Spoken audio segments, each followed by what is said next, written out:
7 o'clock, May 16th, regular meeting of the Common Council, City of Oneonta. Call to order. Call the roll.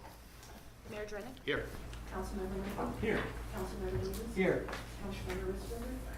Councilmember LaFarge? Here. Councilmember Carson? Here. Councilmember Harrington? Here. Councilmember Raffles? Here. Councilmember Falco? Here. Terrific. All right, if you join me, please.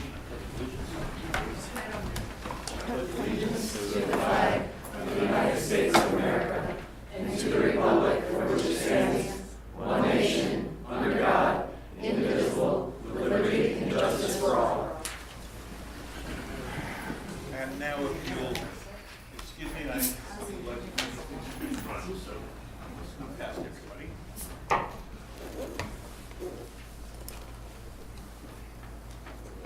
So we have a presentation to make. We haven't done in a little bit,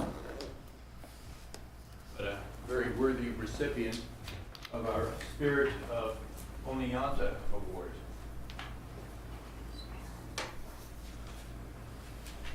And I'd like to call Dean Roberts. You all know him from the Green Earth.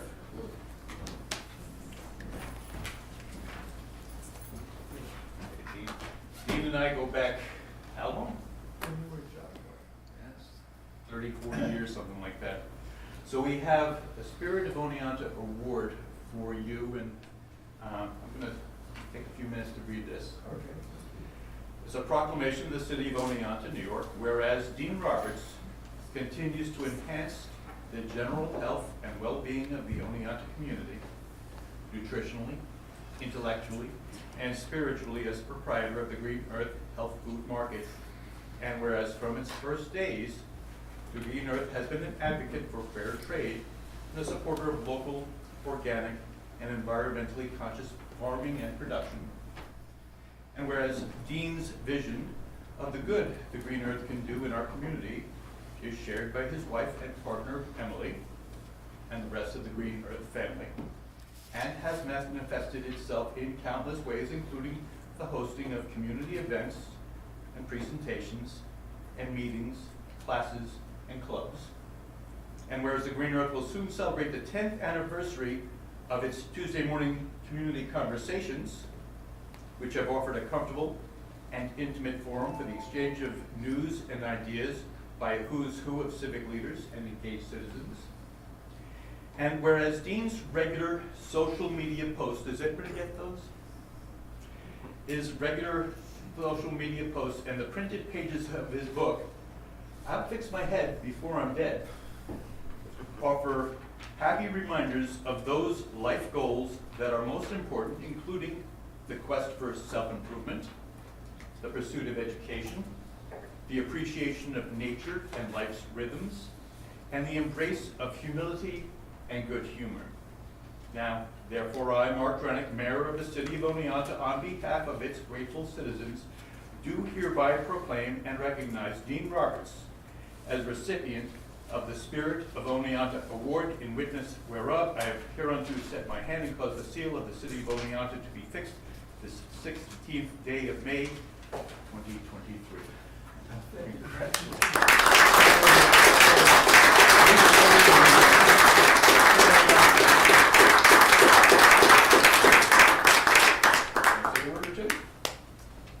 I've maybe 4 this year, and I've never really had any kind of a community in my life. I lived in New Jersey. I worked in I had my business in Brooklyn.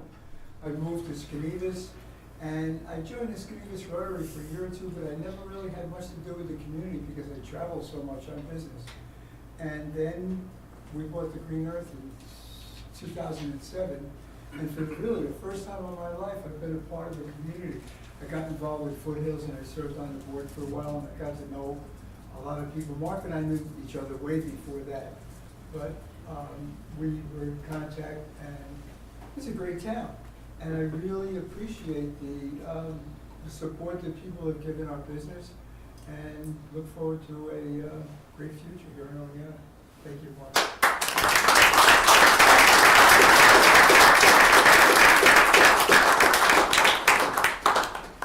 And as many of you know, our colleges are about to graduate senior class, and we've already about 3/4 of our college population. In fact, a significant portion of our population, Ginny can probably do the math, it's like 35% or so. Quick math. So we have an opportunity now, in this moment, before everyone leaves us. Who's graduating on Saturday?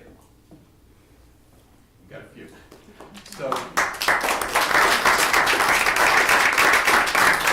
we have been blessed to have interns working in our city hall, and 4 of them working with me, who I'd like to recognize, but I'm going to take a minute first to recognize a couple of folks who've been working with our planning and development department. And you guys, you know who you are, but Steve Yearley, who would be here, but for the fact that he's not, has written this, and I'll read it.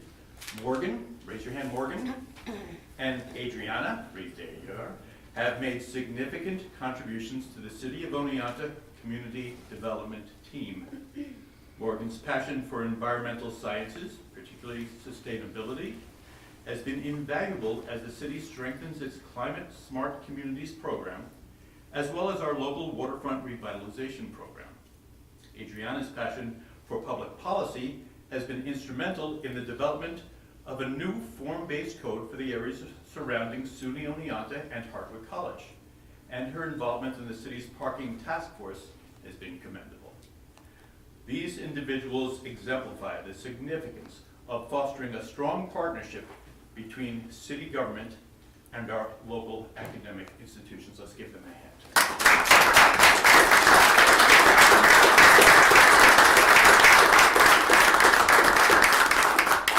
Now, I have 2 of my 4 interns with us, Kristen and Griffin.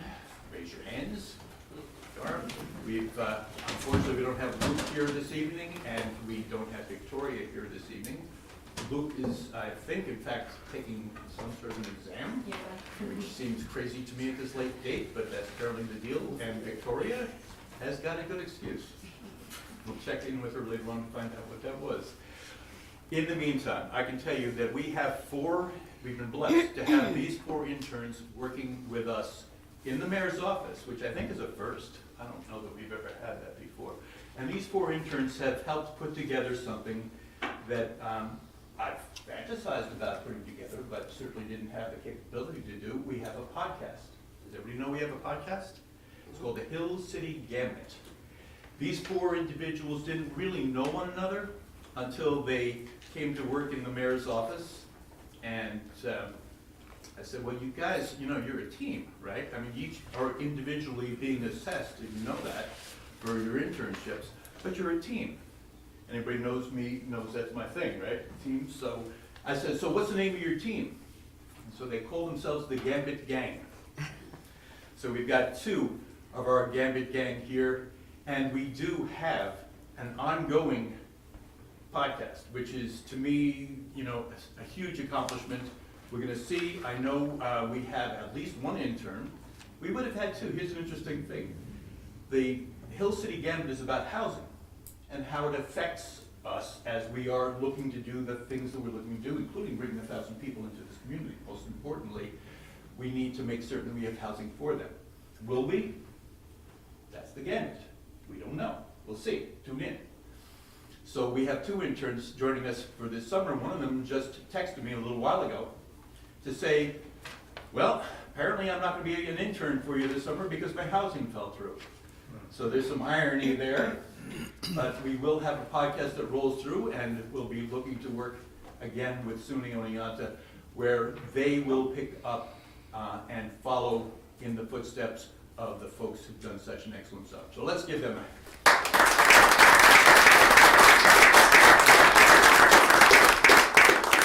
And we love the partnership with both colleges, but SUNY Oneonta, kudos to you for bringing these folks to us. So with that, I want to call you guys up here if I can, and we'll take a picture. Adriana.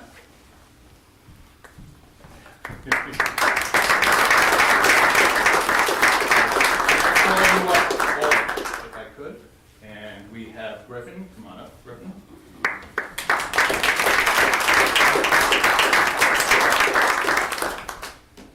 We have, you'll hold on to Luke Mox. Luke did a wonderful job for us this year. He's not done yet. He thinks he is, but he's not.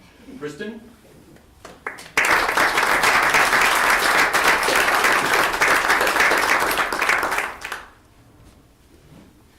And Victoria, Kristen, I'm going to have you hold on to Victoria's. And Morgan. And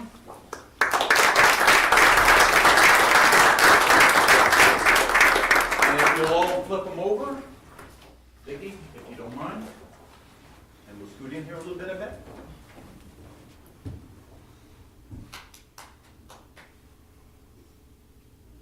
Terrific. Let's get started. Thank you, everybody.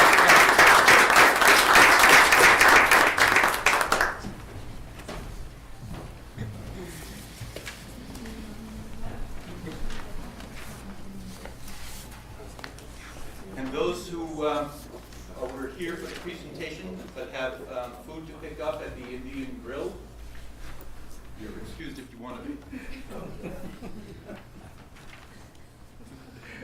All right. With that, we will move on to our petitioners and our public hearings. So we have no public hearings, correct? So my guess is that we may have petitioners. So with that, if you would raise your hand, I'll recognize you. You'll let me know what your name and where you're from, and we'll give you a couple, 3 minutes, and Thank you. all yours. I'm a former teacher, so therefore, there has to be a handout.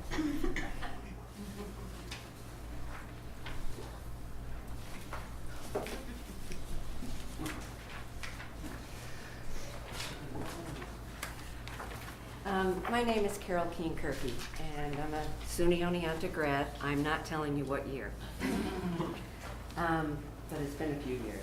I currently live at 120 Center Street in the city, and I've lived at this address since December of 2011.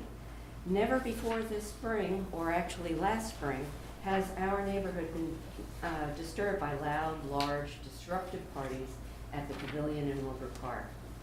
There have been about 7 parties in Wilbur Park since last spring. The most recent parties were held the last 2 Friday nights, May 5 and May 12. The music at these parties is loud and booming, starts about 4:30 p.m., ends as late as 11:30 p.m., and I should note that the park closes at 10:30 p.m. In addition to loud music, there's often a PA system over which a DJ rallies the crowd to dance, make noise, whatever it is they want to do. The noise from these parties can be heard throughout my neighborhood and others, including Spruce Street, Union Street, and elsewhere. The application for reserved use of the Parks Pavilion, which is on the back of your page, clearly states that music is permissible but must be controlled, and that a City of Oneonta representative may require the elimination of music if it is too loud. Despite complaints by me and several others, this has not happened. We've called the police department, several of us, to report each of these parties. Generally, the police have responded that they will send a patrol car to check out the situation. I've been told by OPD that these parties are permitted by the city. Consequently, there are several concerns I'd like to address here. The application for reserved use of the Parks Pavilion states that consumption of alcoholic beverages is prohibited unless a permit is obtained. Police have told us that those parties have been permitted. There has been evidence that alcoholic beverages are consumed at these parties, given the contents of the trash in the area after the parties have concluded. It seems apparent that there are young people running these parties, whether they are college students or high school students or whoever they are. Large numbers, although I've never taken count, and assuming that most of them are not of legal age to consume alcoholic beverages. And that's by my vision only. If they are college students, many of them are not yet 21, so that's a concern. The application for reserved use of the Parks Pavilion also states that the City of Oneonta has banned the use of all tobacco products, to include vaping and chewing tobacco, in the parks. A source who was on the scene of the last party the morning after, as a city staff person was cleaning up, has reported that quantities of marijuana were found in the park, left behind after the party. So this suggests use of marijuana during the party. We already know that speeding is an issue on Center Street. I've been to the council before. With that complaint, you can call me the Center Street Crusader if you like. But we're trying to preserve our neighborhood, frankly, to be the peaceful place that it always has been, and a safe place for children and older folks like myself and pets. These parties take that speeding to a new level. Cars have been traveling at high rates of speed in both directions on Center Street for the duration of these parties. Assuming that alcohol is being consumed at these gatherings, speeding cars present a real concern. The park has been left in poor condition after these gatherings, despite the cleanup rules given in the application for reserved use of Parks Pavilion. We've already seen decline in the maintenance of the park, given staff shortages. It would seem that cleanup after these events is the burden on staff who are already stretched thin.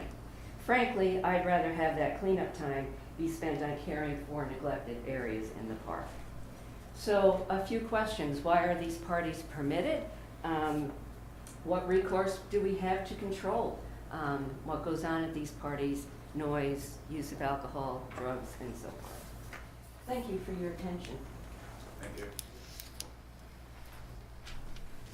And I can just say we have been reading, taking seriously the various correspondence that you've been sending. So this isn't the last. Okay, thank you. Moving on to other petitioners. Teresa? I'm just dropping off another petition in regards to the parking garage that we do not want to, in the reconstruction, lose 200 more spots of parking downtown. And I have one sitting on my table. I bring it next time. Do we have any additional petitioners? Okay, seeing none, we'll close the petition portion of our meeting and move on to our boards and commission reports. Unless, I'm sorry. I didn't know if I could say anything. Oh, yes. Oh, I can? All right. I just wanted to say one thing. I'm Susan Mulroy, and I'm in Ward 1. I did have a business downtown, and I closed my business partially due to location, but also lack of parking. And at that time, there were parking meters and the 1.5 hour regulation. And people that would come into my store, they go, "Oh, I didn't know you were here. I'll come back," because they would go like to the Autumn to eat. Well, going to the Autumn left them no time to shop. So, you know, it was like they're going to come in and eat, and they're not going to come in and shop. So I just want to say I'm really against the parking meters. Plus, I moved up here to get away from parking meters. I mean, I really love this city, and I love it to be quaint and peaceful and community oriented. And I don't want it like Saratoga or Ithaca. I don't want a big rambling. I want it to still be quaint, you know? So that's, you know, I moved up here when there was one traffic light. Look at what we have now. So, anyway, I know that's progress, but that's not my kind of progress. That's all I have to say. Thank you. So I may have been hasty in closing the petitioners portion. Is there anyone else that would like to speak in this portion of the meeting? Okay, so we will in that case move on to our boards and commission reports, and we'll go first to our Board of Public Service, and that would be Member Harrington. Thank you, Mayor. So under our new business, we had 6 items. The first one was 6 Cherry Street, where the owner came and asked that we declare it unsafe building. Gave various reasons why they felt that it needed to be declared so, and the board agreed with the owner's request, and went ahead and declared unsafe building for that. 90 Hudson Street was the owner came in front of us to ask for their garage to be declared unsafe, and they would like to demolish their garage. Again, the board agreed with that. I should go back and say codes is involved in all these decisions. 253 Chestnut Street was declared an unsafe building. It was a case where family members tried to help each other out. It just didn't work out. So they had to, codes has been spending a lot of time up there cleaning it and et cetera, and the owner of the building wanted to take it back over, clean it up and try to fix it. So the board's working with them, and codes is working with them, declared it unsafe. Then we had 29 Church, they had a billing error.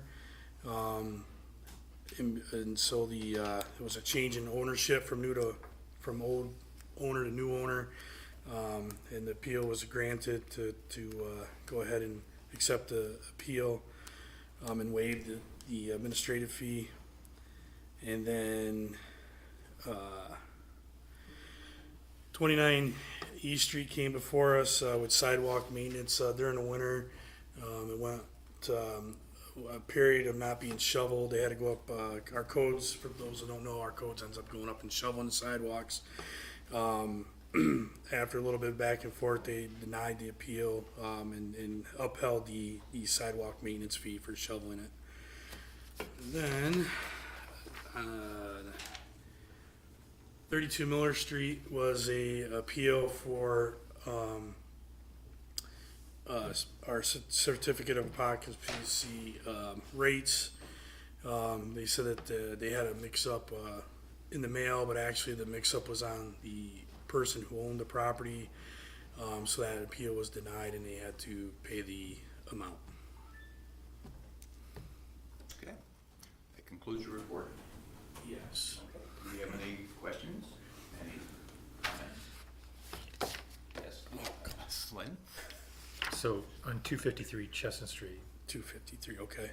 you said that the codes is gonna be working with the owner and that they're gonna bring the building from unsafe to safe. Yes. Yep. And the owner was represented. The owner was here. Thank you. Yep. We currently have 4 vacant buildings in that neighborhood, right there, within Yeah. stone's throw of each other, so it's concerning. This is Because we've the had- camper that was out front. Yeah, Yep. we had the sheriff's department there removing the camper. Yep. Yeah, there was, that was somebody, this was actually, in order to vacate in 2 weeks to help the sheriff's department and the court to try to help the homeowner get the family members out, Okay. so. We've had squatters. Yeah, yes. Excellent small progress. Hey, every little bit. Every little bit is better. Any other comments or questions? No. All right, thank you very much, Scott. And we'll move on to our environmental board and Councilmember Davies. Thanks, Mayor. The Environmental Board met last Tuesday, May 9th. So the first kind of thing that occurred was that there was a petitioner there asking the city if they could become a no-mow May city. And what that means is that we would, as a city, allow folks not to mow their lawn during the month of May, which would allow for bees that have been kind of wintering to begin to utilize the wildflowers that are in lawns to begin stocking up.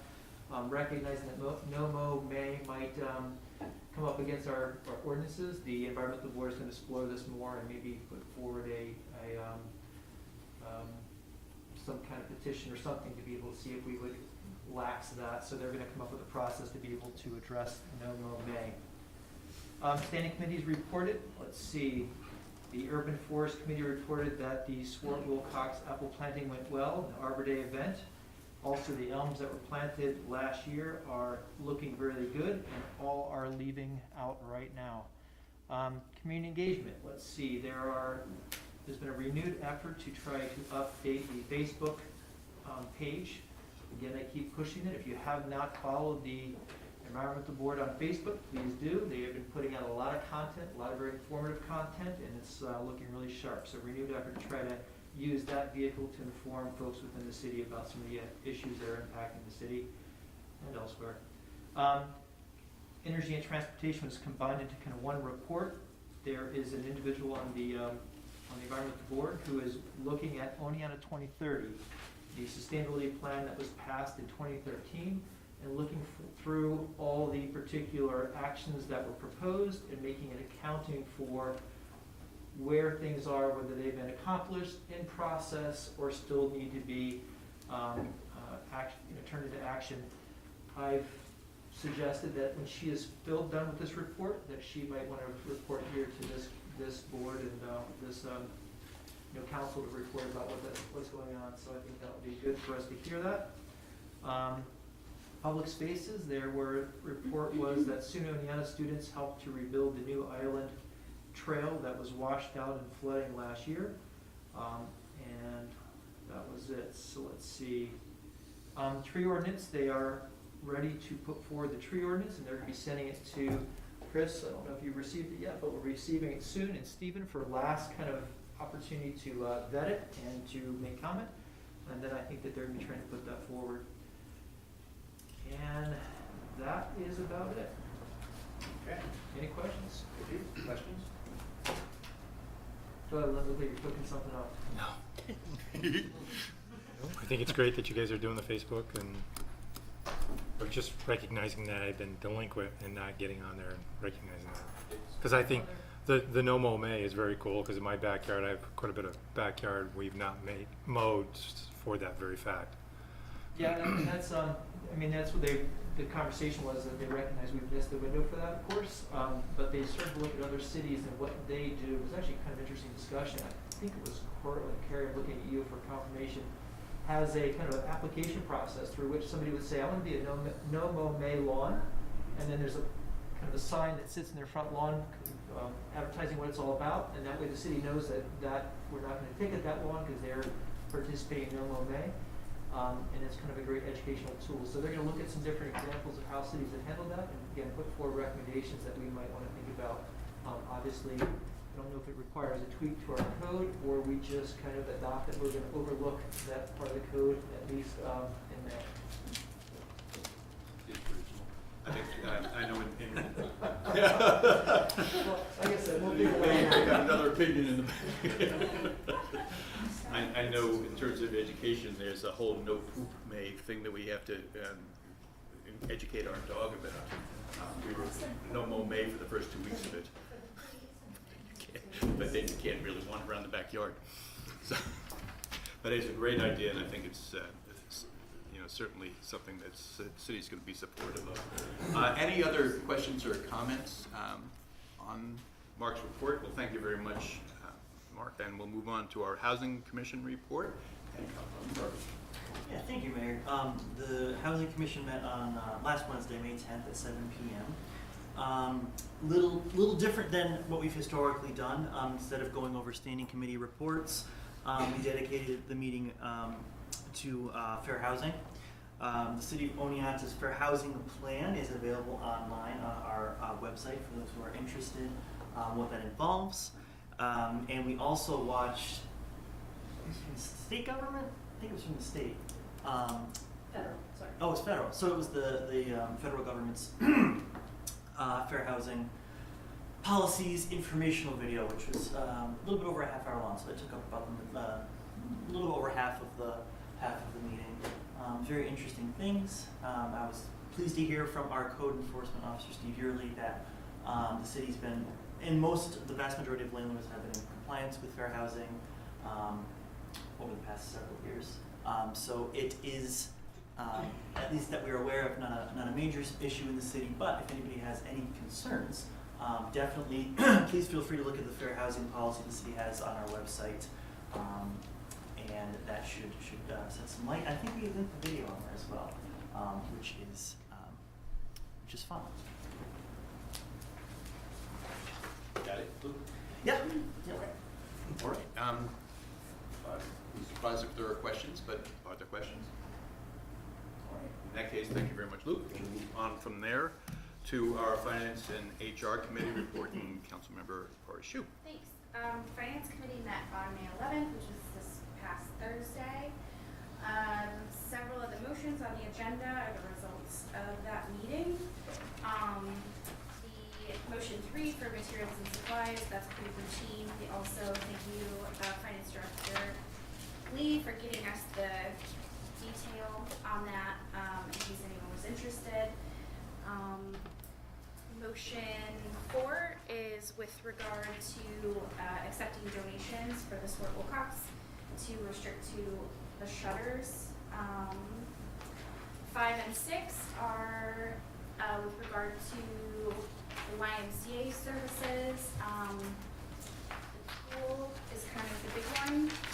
It's largely staying the same in terms of like hours and operations.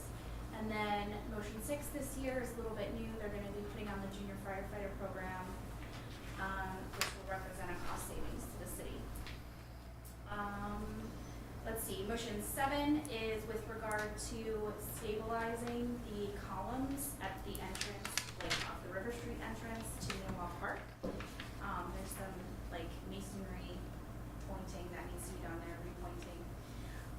And then motion 8 is something that we had discussed 2 meetings ago, and we're happy to see that there's a name to be appointed to that position to help out with Central Garage.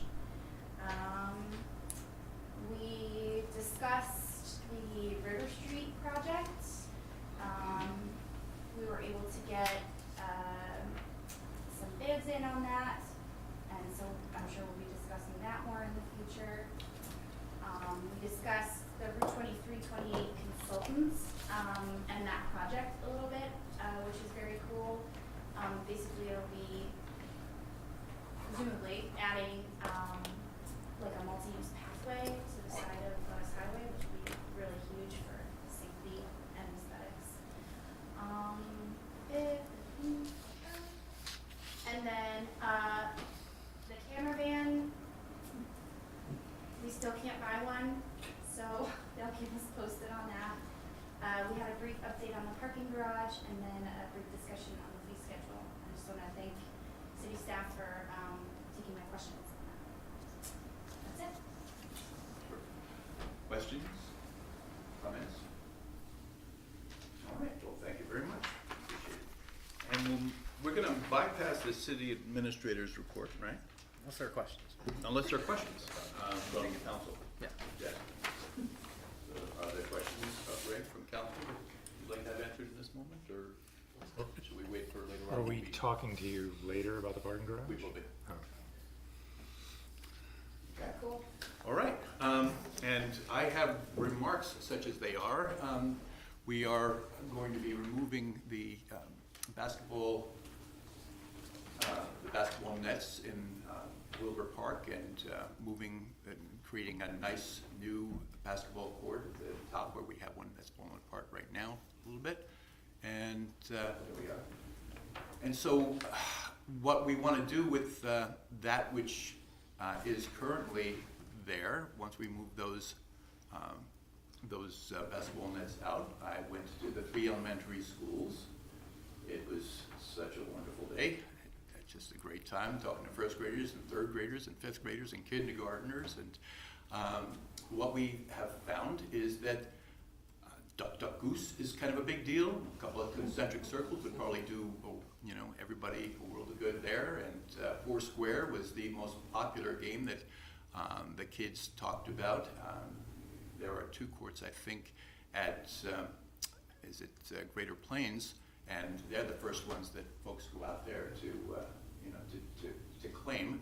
Hopscotch is actually a real deal. I quite honestly thought that was, in some Norman Rockwell painting, but in fact the kids really do play hopscotch. I got some help because I really did not know what I was doing there. And so the kids, that square over there, okay, yeah. So we had a nice, the kids were very forgiving of the old man there. Matt Martindale is doing this phenomenal program at Valley View. he could use more bikes. He teaches the kids, he's got a PE class that he teaches kids Brazilian Jiu-Jitsu, teaches them how to swim, and teaches them how to ride. And if you've got an extra bike laying around, it's in good shape, give him a shout. And then this, I guess, is also Valley View here, and I'm talking to maybe first graders here, and so they all had everybody had suggestions. I asked everybody what in the world they would like, and trampolines, they'd like to have trampolines. I think we're going to put in trampolines. But here's the thing that just got this, you'll see the kids go nuts about it here in a quick sec. So I'm taking another quick, yeah. Some of the things the kids wanted were kind of nuts, but they all kind of agreed on a maze, which I guess is the same thing as a labyrinth. And again, that's basically just draw something that the kids can kind of follow. It's like, okay, how about a maze? And the kids are like, yeah, a maze sounds good.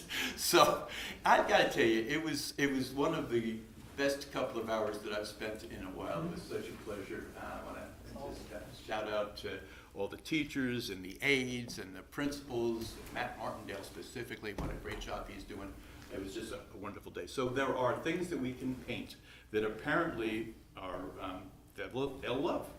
So bring that to folks to do with as they will. But this is us soliciting opinions from our youngest constituents. So with that, those are my remarks. Yes.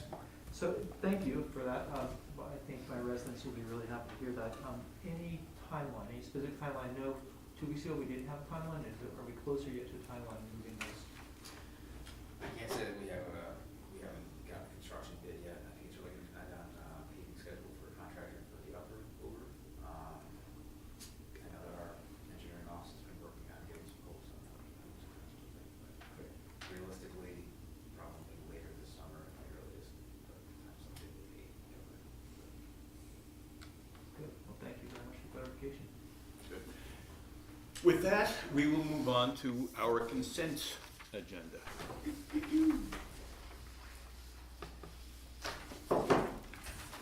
Motion number 1, that the Common Council approve the minutes of the regular meeting held May 2nd, 2023. Motion number 2, that the Common Council approves the warrants totaling $347,893.14, and that the same be placed on the Director of Finance's desk for payment as presented.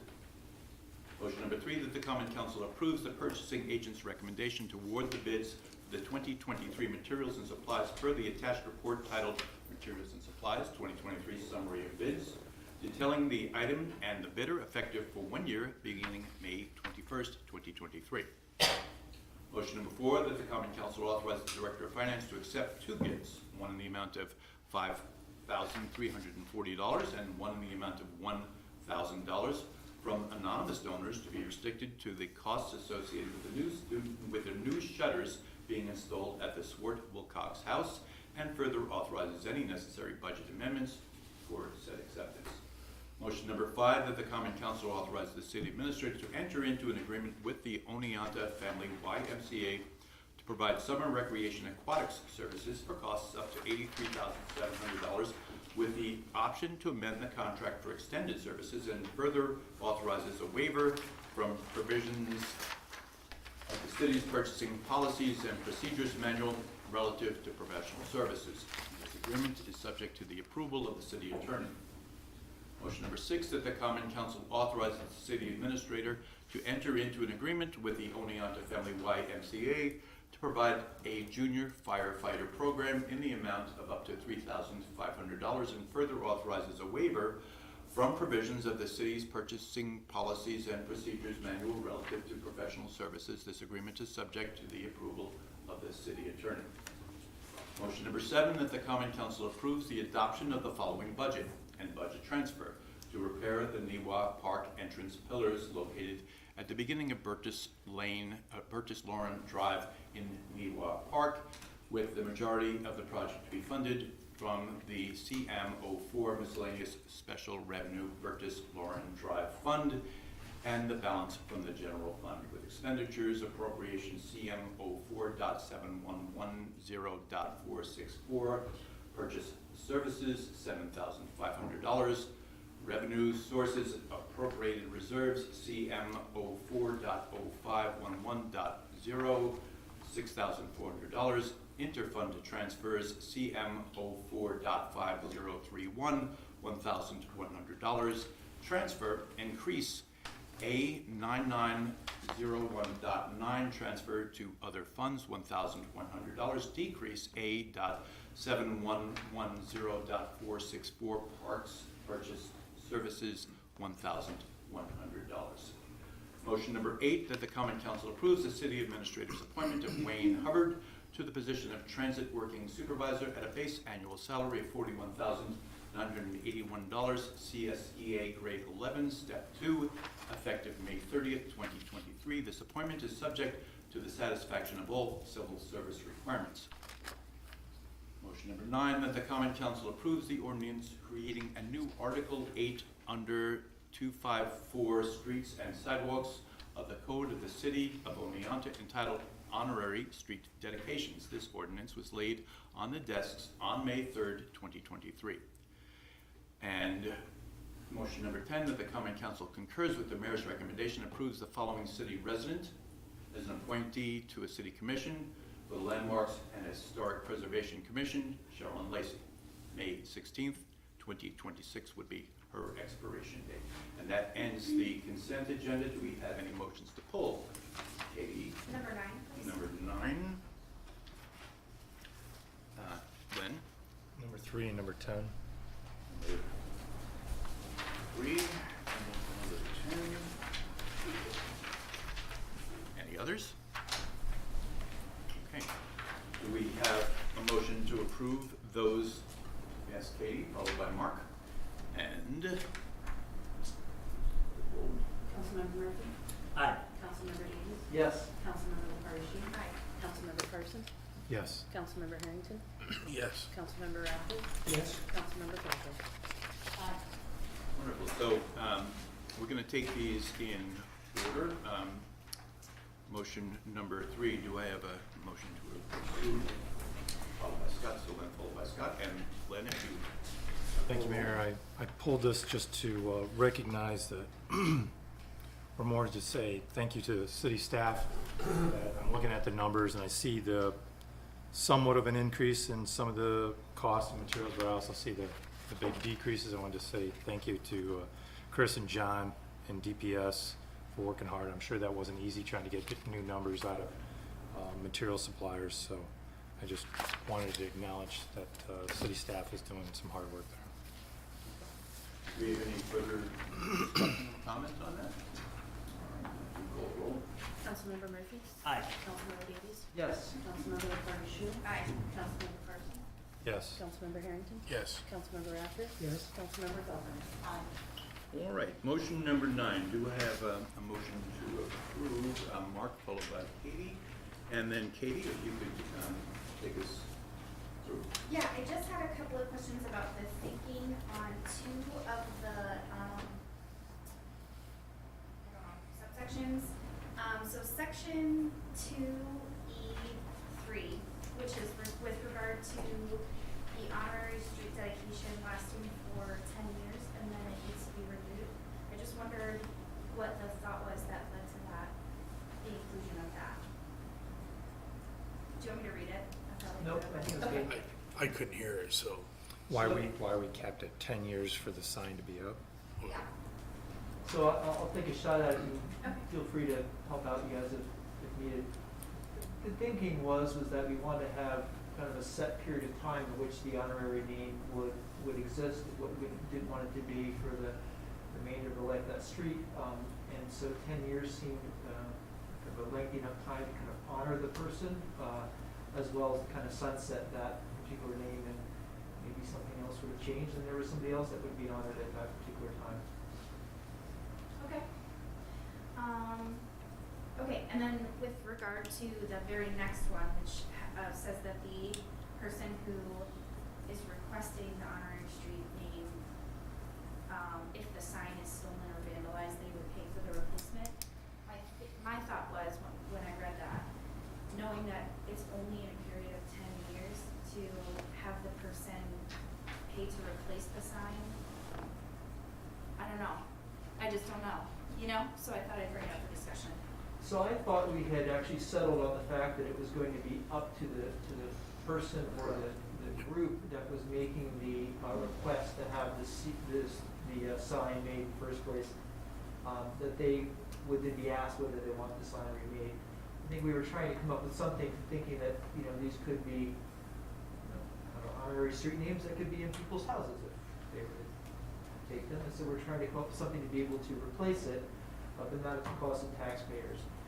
That way the folks would be able to have the opportunity to be able to figure out whether they want to do it or not again. Okay. Is that consistent with what you both offered? Absolutely. I actually, on both explanations, we didn't want in perpetuity, and we wanted to not have the city bear the cost of redoing it, but we wanted the folks that brought the honoree forward an opportunity to make that decision. Maybe they didn't want the financial commitment again. Right, we didn't want I don't know to just- if this helps you out, but we make the signs in-house with our DPW staff, so. Yeah, I mean, and I guess that was sort of part of my question about it was, you know, what is the cost of the city replacing a sign? And is it, there's, 200 and some, That was $200 and some $250 dollars I think. first. Right? Isn't that the Right number? now. Right Right now. now, yeah. that's the cost of Today. the That's sign? the cost today, yeah. obviously, over years. Wow. Yeah. But That that would be their option. Okay, well, that's very informative, And thank so you. that's why we also wanted them to be able to have that option, so we weren't just replacing the sign and sending it to the bill, but we're saying, you know, Right. the sign's been stolen or damaged, and therefore, you know, we need to replace it, you want to go forward with that option. And that's up to the discretion of the folks that are making that decision in the first place. Gotcha. Okay, thank you, thanks for taking the time to explain it. Any further discussion on this? All right. Roll, please. Councilmember Murphy? Aye. Councilmember Davis? Yes. Councilmember LaFrentine? Aye. Councilmember Parsons? Yes. Councilmember Harrington? Aye. Councilmember Rafter? Yes. Councilmember Feldman? Aye. Okay, the last motion on the consent agenda is motion number 10. Do I have a motion to approve? Mark, by Luke, and Len, this is you. Besides the normalcy of asking if the individual lives within the city, Oh, yes, she lives in the city. I wanted to also ask whether or not, was this the last position to be Yes. filled? Yes. Okay. Was there a reason for just trying to find somebody? Just trying to find the best candidates. And working with Steve, quite honestly, trying to build a consensus about, you know, what was gonna comprise the best board possible. And, So if she represents the last of the board, She does. then if I remember reading that document last year, it says each one has to have a certain qualification. So if we met those qualifications so that our historic preservation board, We are, actually, that's a good question. Because the place that we fell short, and we have fallen short, is in bringing somebody who is a real estate agent into the mix. In looking at all the potential candidates, these were what we felt were the 7 best to start this out with. The lack of somebody being able to address that particular mandate is something that the council feels is disqualifying for our last candidate. You know, we have the option of saying no. right, I don't know what her qualifications are. I don't know which one of those titles she's gonna fill, and I don't wanna pick on this individual when we had others come through. I just assumed that you were checking the boxes all the way through the process, because help me out for the rest of the council. I mean, there was supposed to be a real estate agent, there was supposed to be an engineer, an architect, builder, folks that had experience in the building trades. I'm trying to think of the other ones, but. Yeah, I think generally speaking, we've addressed all of that. The place we're a little bit fuzzy, quite honestly, is around the real estate agent piece. I feel that we have the components in place, lacking that specific, that specific skill set or connection to, you know, real estate as an income generator. To be able to fill out a commission that's gonna be able to do good work. But again, we don't have somebody currently that fits the specific description of a real estate agent. Because I still have concerns about this commission based on my conversation with Stephen Yearley last year about windows. Energy efficient windows, to me, are a priority in any green building that we want to renovate to build. And I know Stephen has a difference of an opinion to that. I just want to make sure that the folks that are on this board, who are going to be making a final decision after, if I remember this right, sometimes they're doing it before and sometimes after the planning commission, that these folks truly understand the cost of building materials and what it takes to actually build a green or a LEED building. Sure. Okay, so good point. And I did tell Sherilyn that there was a chance that we would have one council member, sorry, that's all right, who would be on top of this, and potentially we would wind up pulling her name, and she's aware of the fact that that might happen. And so I think it probably has. And so what I would suggest is that our next council meeting, I will bring you the names and the particular descriptions of the skill sets of the folks that we have on the board thus far. And then we'll either reintroduce Sherilyn at that point, or we will pursue a different route. Does that sound fair? Sounds good, Deborah? So you're polling this? Try to understand that. Do you have any table? Yeah, so do we, Motion to table? do we have a motion to table? And yes, Scott followed by Katie, and then we'll take a vote to table. Councilmember Murphy?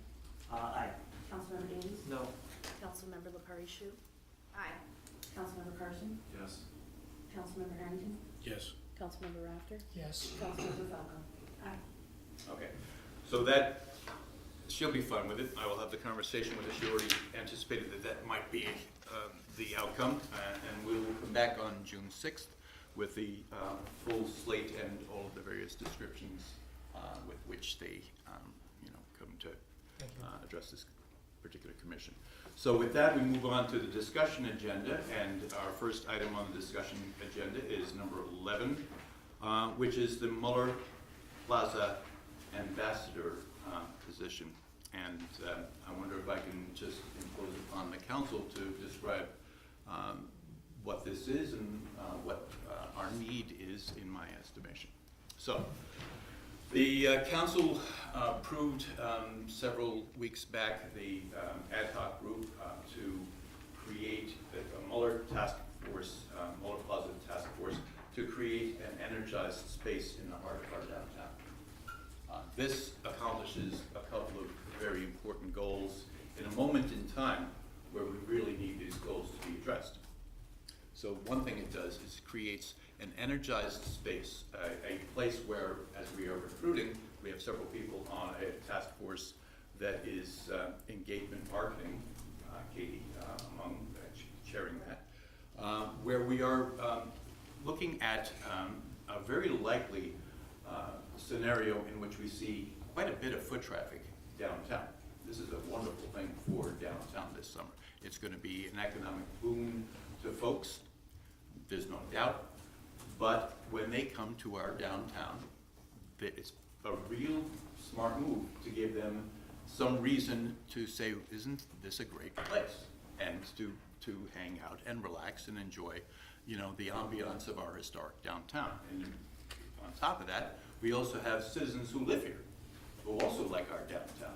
And how nice to give them something that they can do any time of any day. And so, looking at several models, there's a strategy around urban design that will both enhance the quality of life and also enhance the level of security and safety in a particular area. And so we're looking at Muller Plaza accomplishing that for us.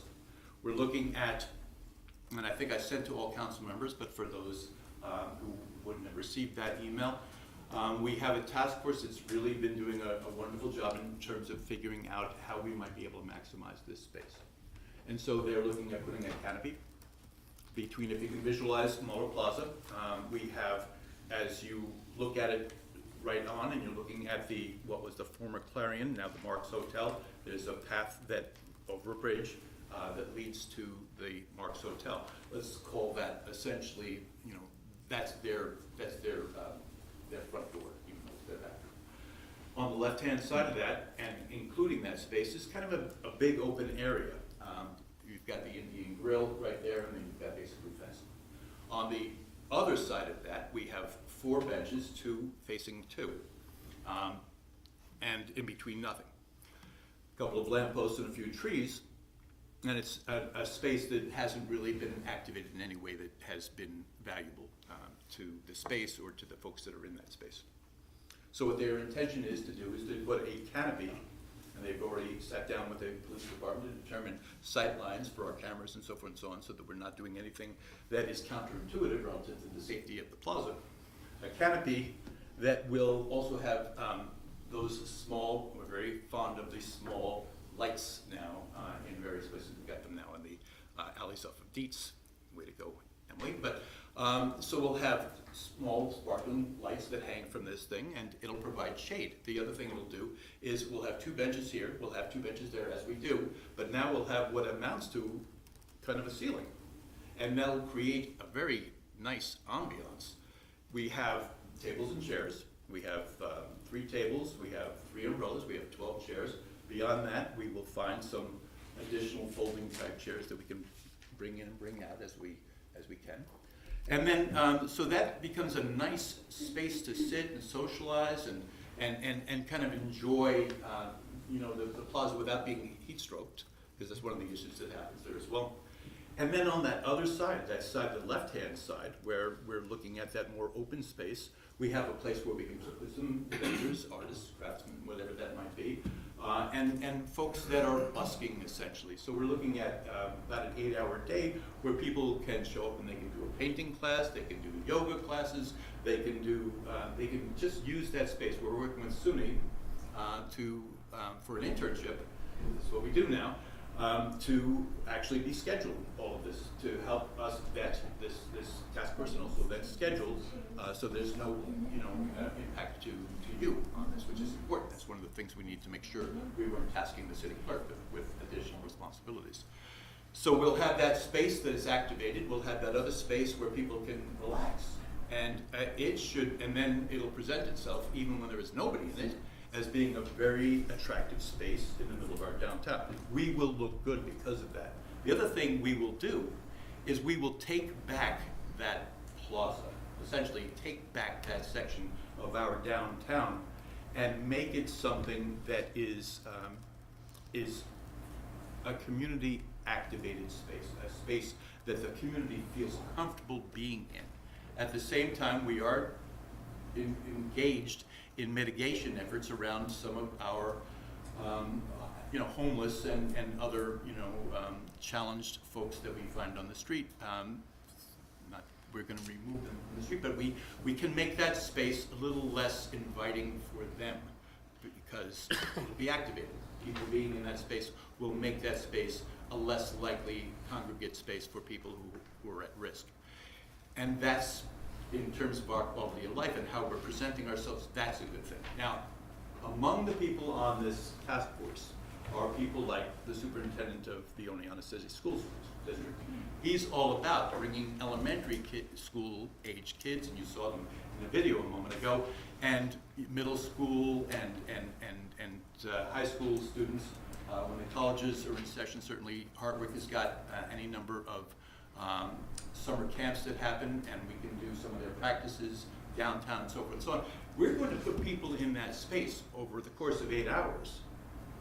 We have a responsibility to make sure that they are safe, that there's some level of supervision of that space, that we have all of these people coming into our downtown, that we now have an opportunity because of this congregate space to be able to provide people who are coming into our downtown with literature. Here are our restaurants, here are our shops, essentially a concierge service. Again, an ambassador.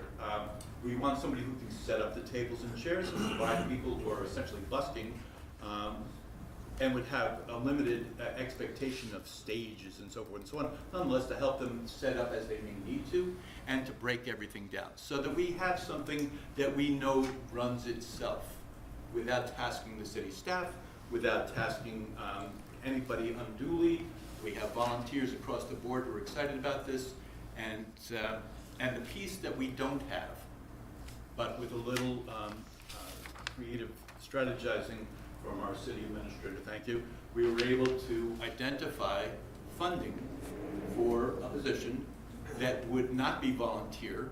So we now have some accountability, which is kind of a big deal, and we have a phone to the police department if we should have an issue. So with that, I'll turn to you about the funding piece, Greg. Sure. As far as, obviously, this wasn't something that was discussed in the budget process, and we would have to find funding somewhere in the existing budget. The most obvious thing to me, maybe because it's most recent, is the savings that we realized from the YMCA contract. We budgeted $35,000 for the summer program, which is not happening this year. Instead, we're doing the June firefighter program for $3,500. So we have over $30,000 in savings that could potentially be used for this. If we were to find the right person for this job, a part-time or really better word for a seasonal full-time position, about 4 months, I think we're talking maximum. That cost would be $16,500 thereabouts for the summer. So it's something that would fit within that available budget if that's something the council would.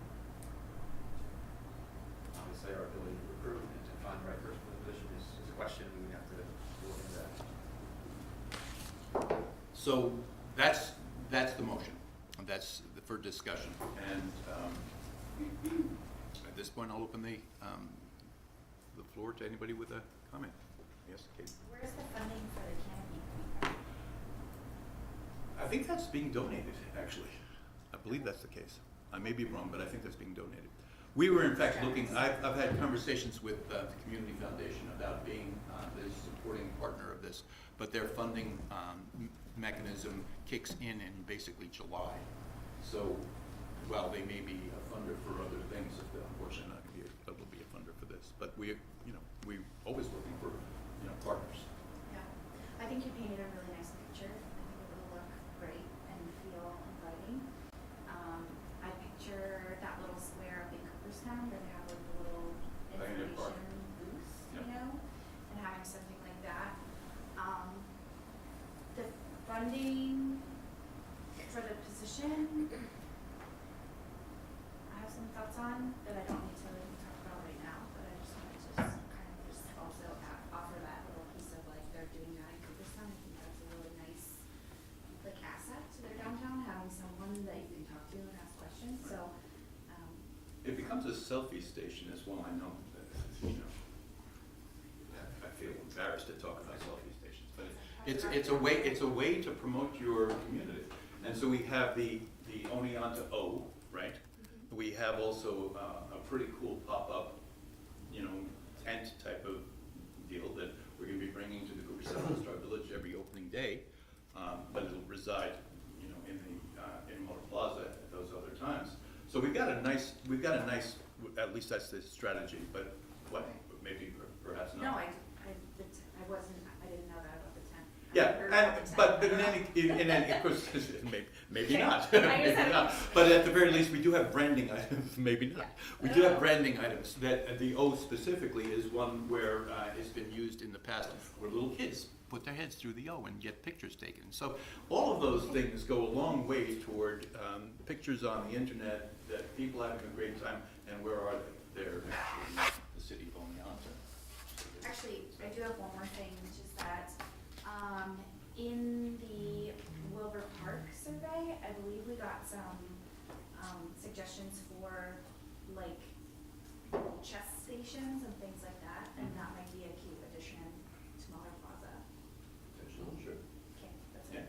But in any case, getting back to the position is the most important thing that I like to see.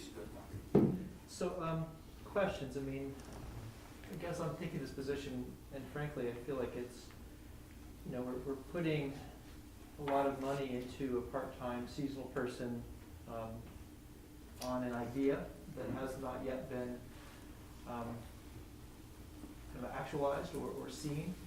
And so that's one concern, but then I guess to get at it from a different angle, has any consideration been given to the fact of, we have a contract with DO, about promotion, about marketing, about putting on some of our different events. Is this something that we can have discussions with DO about overseeing parts of this rather than, and maybe there's some kind of rethinking of the contract, but then rather than a seasonal full-time person, I just feel like there's other places we would need those funds rather than just this. Maybe we can try to get the idea off the ground using other resources, assess its effectiveness, and then if we need to have a full-time person, I'm still not sure what a full-time person is doing full-time, that we could consider that next year. I can speak to Destination Oneonta right now. One of my interns who wasn't able to be here tonight was just hired to do their events coordination. So that's basically, I think, at this point, what Destination Oneonta's capability is. Am I right? Yeah. Yeah. So they're not really in a place where they can bring much to the table here, and any other thoughts that anyone has around alternative funding mechanisms for the assurance of the safety and security component, and essentially that concierge piece, which I don't think can be underestimated as well. I'm absolutely open to any other opportunities that people have for funding.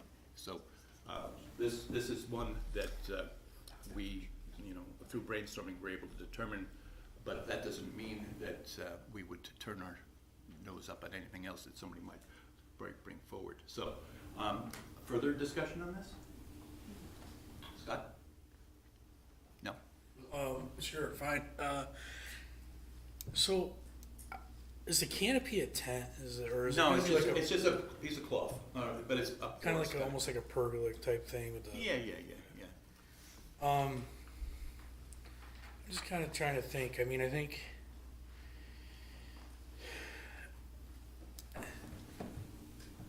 I kind of hate when stuff comes up to the council like this through not coming through a committee, and then we feel like we're put in a position where we have to act on it tonight, or it goes, because I think on the merit there's a lot of good things, but I also see some potential where we could actually sit down and look at, instead of having all these separate contracts out there with people to do events and stuff like that, maybe we should sit down with our city administrator or city staff and say, what if we have an events person that could take on the stuff in the parks?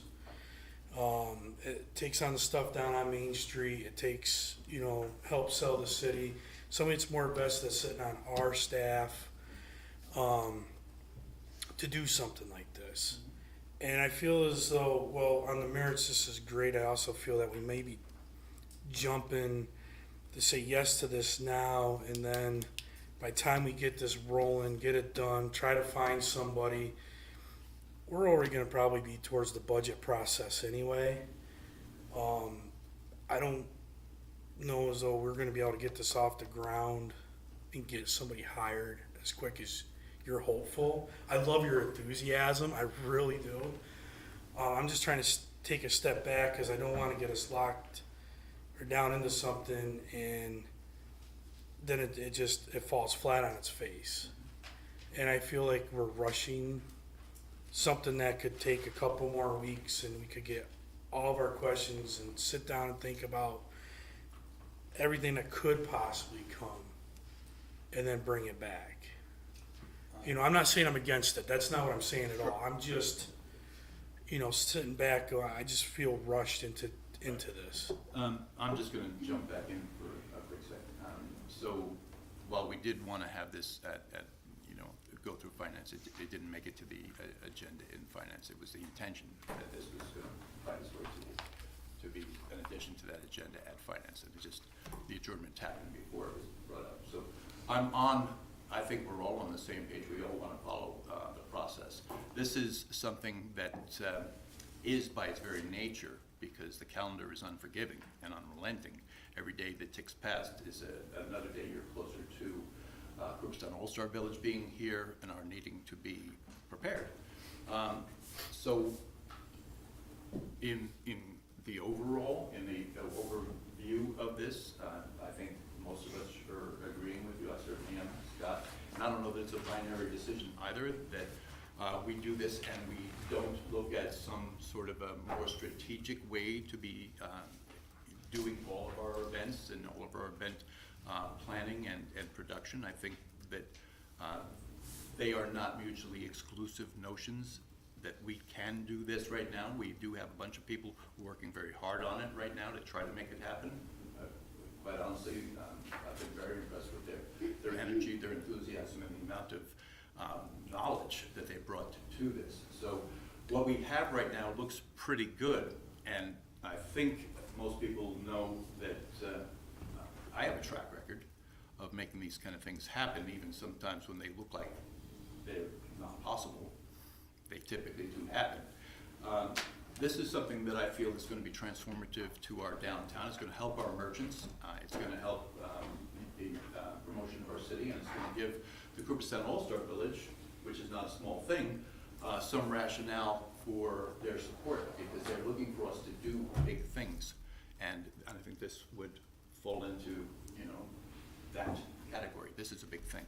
Yeah, but the 16,000 or whatever we're putting towards a salary.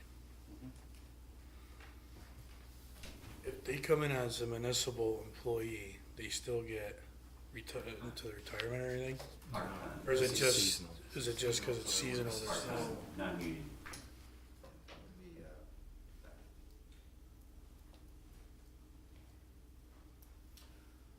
So at this point, go ahead, Glenn. So, what's your timeline on this? When do you think you can get? We're hoping get to the have. candidate, 'cause that's a Yeah, challenge. we're hoping to have this up and running by the first days of the Cooperstown All-Star Village June being, 6th. in place on 205. So that's June 6th. You think one person's gonna work 7 days a week? No, it's as Greg and I have been talking about it, would I like this to be 6 or 7 days a week? Yes, obviously. But we are looking at not a couple of part-timers. That was my original intention. We weren't looking to do this through the city. We're just trying to find some other funding mechanism. But as it stands right now, what makes some sort of sense logically is for this to be a 5-day-a-week event. It may be something that we sync in with the opening day of the Cooperstown All-Star Village. That's a conversation that no one's had yet, because we really just talked about this being a 5-day. But that might be a consideration. But Is their opening day consistent this time? They're not rotating? No, it right? rotates. No more rotations. So what is day of the week that they're opening? Well, it rotates. So Oh, we are rotating. yeah, it is rotating. So they're on a 6-day week. And we'd like to be ready. Go ahead. I didn't mean to cut you off. That's fine. I think I'd be far more comfortable voting on this if I was able to see a job description or a set of tasks that were expected to be accomplished. I'm just not sure what this person would be doing to justify the $16,000 salary. I can think of, I don't know where our staff is this summertime with parks and things like that, but we certainly know we've got a lot of maintenance in the parks that can take place. I mean, to me, that's a really definite impact. I'd like to see a little bit more of a vetted, teased out kind of plan for what this person would be doing before I'm willing to Sure. spend 16. I can address that a little bit, maybe enough for people. We'll see. So it's setting up the tables and chairs, which is not a small thing. It all has to be pulled out from various places. Set up the tables and chairs, the umbrellas, etc. Make sure that there's a schedule. They know who's coming in and what assistances they may need. They would wind up with some sort of a formal regalia. It may just be a T-shirt, but they would provide, by virtue of the fact that they are something that looks like an authority, something that might provide the merchants of our downtown with a sense that while it's not a cop on a beat, there is somebody who is connected to the police department, who's would be not just sitting in Mall Plaza forever, but stretching their legs and taking a bit of a walk here and there, and also meeting and greeting the various folks that come in who have questions about this community that they've not been in before. So here are our brochures, or here are anecdotes. Here's what I can tell you about the kind of food that's being offered here, or where you might be able to find parking, or any number of different things that kind of an interaction is going to provide us value. And then at the end of the day, you're breaking down and putting everything away again, locking things up. It's a fairly, simple, but it's a very busy, it should be a very busy schedule for somebody. But basically those, I think, is that the way you look at it too, is basically that would be about the job description? Yes, Katie? So we're looking at 5 8-hour days for this person, That's what we are currently looking at, yes. running from June to? Yes, June to end of September-ish, Okay. whether it can, so maybe 4 months. How do they take a lunch break? Explain to me, I'm sorry, I'm being really, I'm trying to think too, so I'm kind of short. You had alluded to the fact that you thought that at first it could be 2 part-time people. We thought it might be 2 or even 3 part-timers, yeah. And so, can you talk about why that wasn't a good solution? Because it's more for funding than anything else. First of all, we were hamstrung for funding. While the Community Foundation was supportive of it, their mechanism wouldn't allow us to be, if we even were funded, it would be into July. So, and I've already we've had conversations with Alan Sessions, CDO Workforce. He's already got the job description out there and was looking at part-time. In fact, now he's looking at full-time. Because we do need to find somebody in a hurry if the council decides that this is something to approve. But again, as we looked at what the funding mechanism might be, the option of working with a couple, 3 part-timers was no longer really an option, and so we're looking at what can the city do given city funding, and those are different parameters. Yes, please. Just did some quick math. Mhm. If it's 16,500 for 15 weeks, it's $1,100 a week. Divided by 40 hours is $27.50. Yeah, Is no, that that's, what we're offering? no. Sure. So the calculation No, is based on $20.50 per hour, which is the top range of what we pay as a dispatcher currently. Okay. That's not a title we fill, but we're looking at the part-time wage scale, that would be about the range of for someone. That's a nice sum. What was the, I'm sorry, this kicked on, I couldn't hear you. What was the salary? $20.50 per hour, Okay. 680 hours, 17 weeks. And then you add in percentages on top of that for FICA, and Ginny and I conservatively figured maybe this person would join the state retirement system, and there would be a contribution for that.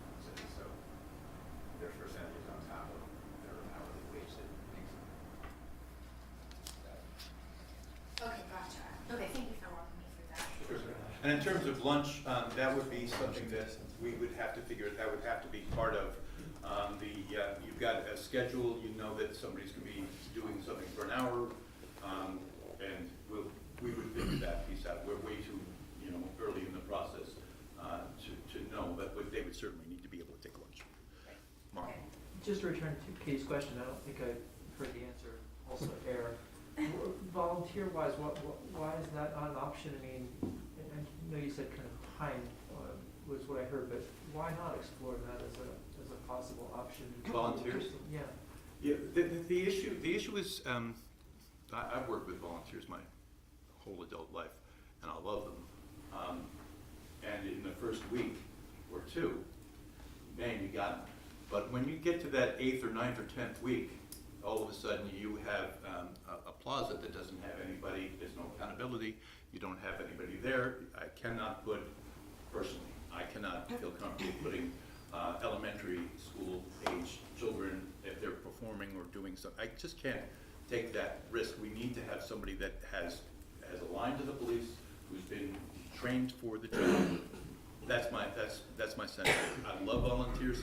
I don't see volunteers. I see volunteers helping out in other ways. Certainly, they're doing that now.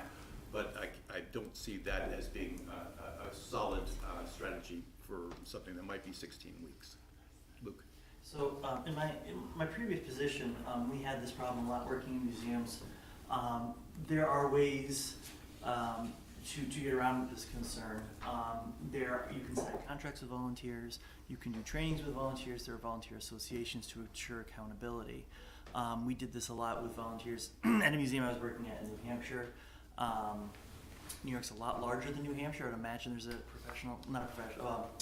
state volunteer association that has guidelines for setting up contracts and agreements with folks. Just because we're not paying them doesn't mean we necessarily can't hold them accountable or hold them up to higher standards. Yeah, I don't disagree with you. I just have 40 years experience working with volunteers. No, I understand that. I understand. I'm just, I've worked with them as well, and there are ways. Yeah. So, I don't want to monopolize, because I know we have a whole lot of people here to hear the parking conversation.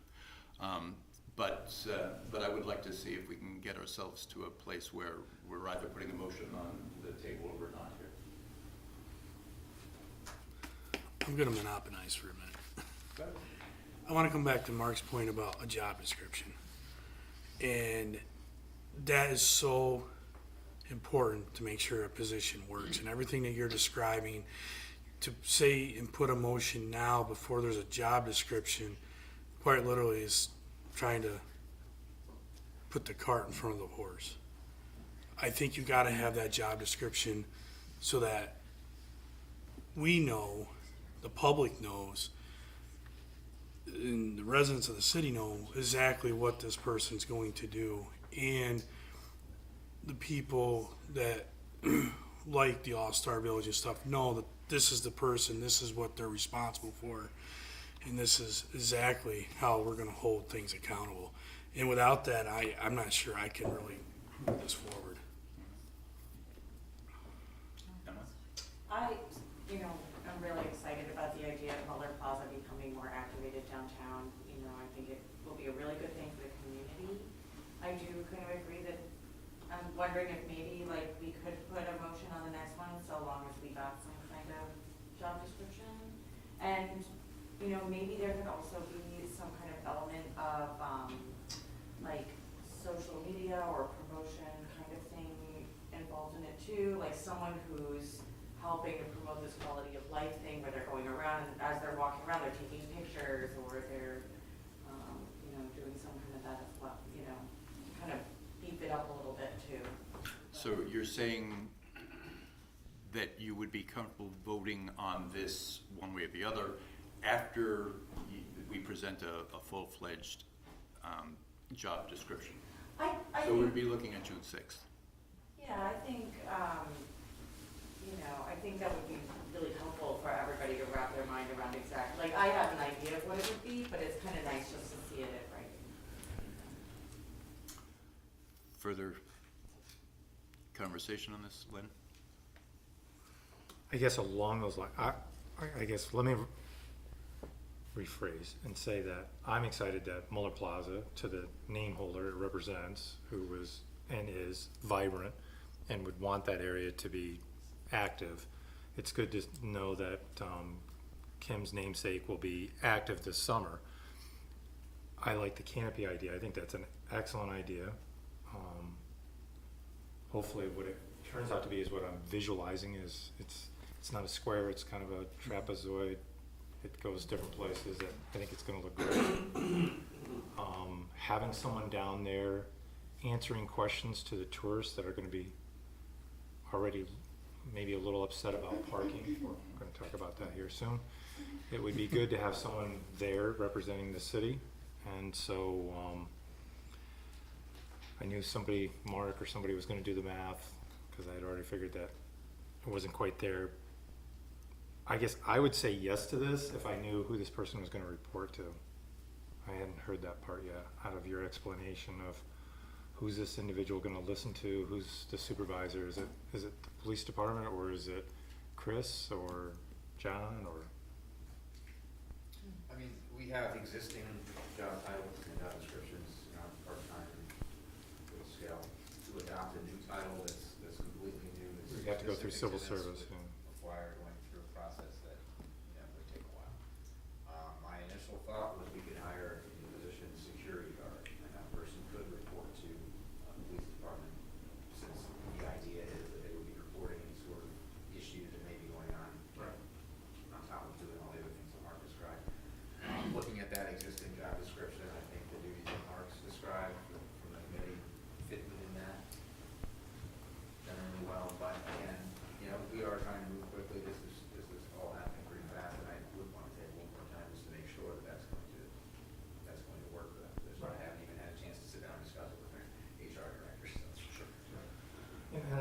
it's a fluid situation and we're trying to adapt to it.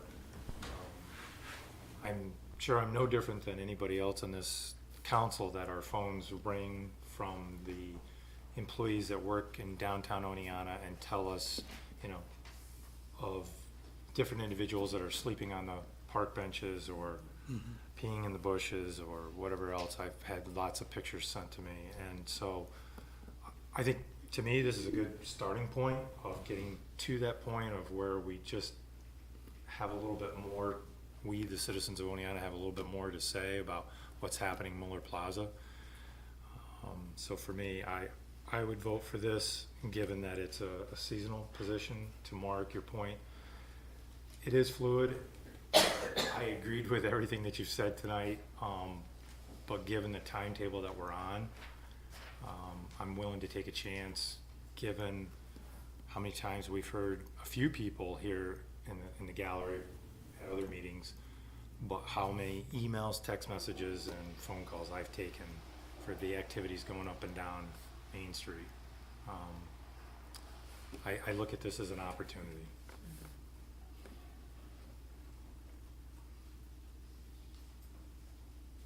So we have two choices here, as I could see it. One is we could put a motion on the table.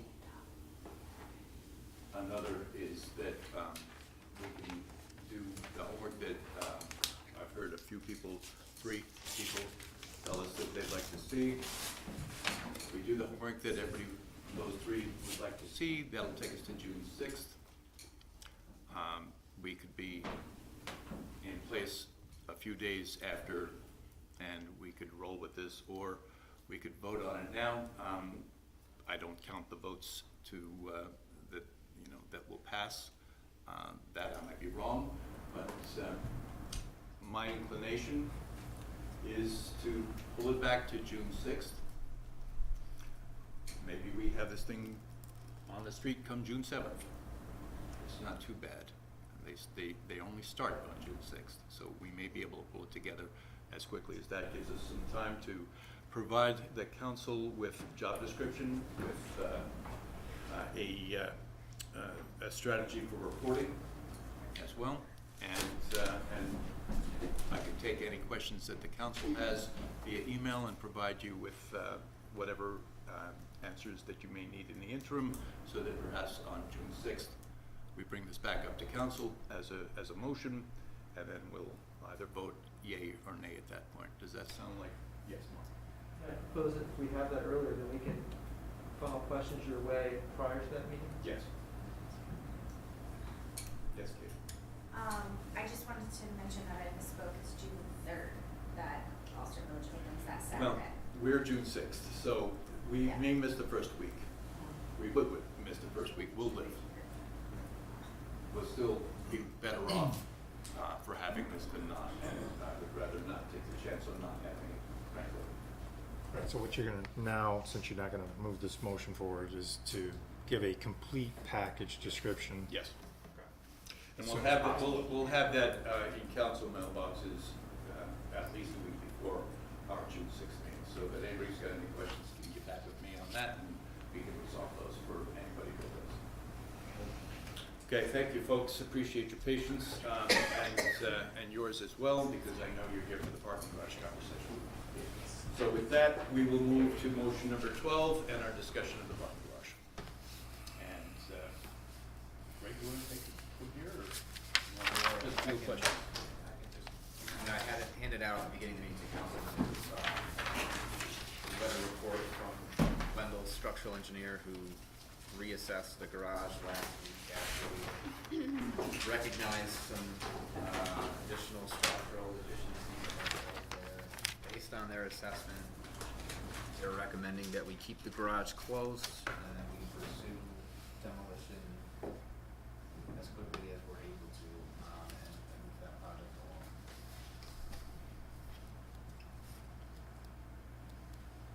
In addition to that, obviously, we've cleared each level of parking. We've left trailways, and that's Jim, by the way, from Trailways. Hi, Jim. We've left trailways where they're at for now. While it's not an imminent need to move them out, our engineer is recommending that we move trailways elsewhere, and I've been working with Chris and Dave and Jim today talking about where that would be. We're looking at Damasky Field. We can set up a temporary location just next to the Damasky Field site. It's easily accessible by trailways buses and allows access to bathrooms. We have power there. We can put in a temporary, basically similar to a job trailer, but something we can build an office and a waiting area out of that'll be heated, have AC, be something that can be there semi-permanently, since it's not permanently, but it's gonna be temporary, but it's gonna be a couple of years before, you know, we have a new garage and a new Trailways office. So it's something that we wanna make sure we take care of them and as our tenant, that they're happy. So I think we're gonna be able to work that out. I mean, I imagine that'll be a number of weeks, 2 or 3, 4 weeks before we can actually make that move, but I think we can get that done relatively quickly. So do we need to purchase an asset? Purchase or rent, we're looking into that now. There's rental options available. Other questions, guys? On the trailways? Really? Jim, is that gonna work? Now, Greg, how long does it take to get the trailer once it's ordered? Well, we don't have an answer on yet. And Chris has been in contact with them today. They're getting back to him with exact pricing for the size we were looking at. Alright. That'll be the determining factor, really. So great, can you run me through, if I come in on the Trailways bus and I'm coming into the Damasky Field, I'm all the way to the right towards the mill race? If you come Is that how that's from going in? James Jorgensen Ave off of Market Street, cross the railroad tracks, turn right. You know where the concession stand is? Yeah. So the back side of the concession stand, we pull up parallel to the curb there. There's a grass area, it's about 17 feet wide along between the sidewalk and the building, where you could fit an 8 or 10 foot wide by 30 or 40 foot long temporary building that would have the waiting area for passengers. And So the bus is gonna use the parking lot there? Yes. And your schedule is not gonna conflict with Gary Lange's schedule? No, we talked about that because the games are usually in the evening. Okay. The only overlap would be my last outgoing bus and my last incoming bus. My last outgoing is at 6:30. Last incoming is 8:30. But the 6:30 pulls in, drops off, picks up, and they're right out. You know, 8:30 pulls in, drops off, and they go to the hotel. So it really shouldn't be an issue there. I'm only there for 5 minutes. Yeah. The rest of the time, the rest of them are done by 5:30. So it shouldn't really interfere with what they're doing.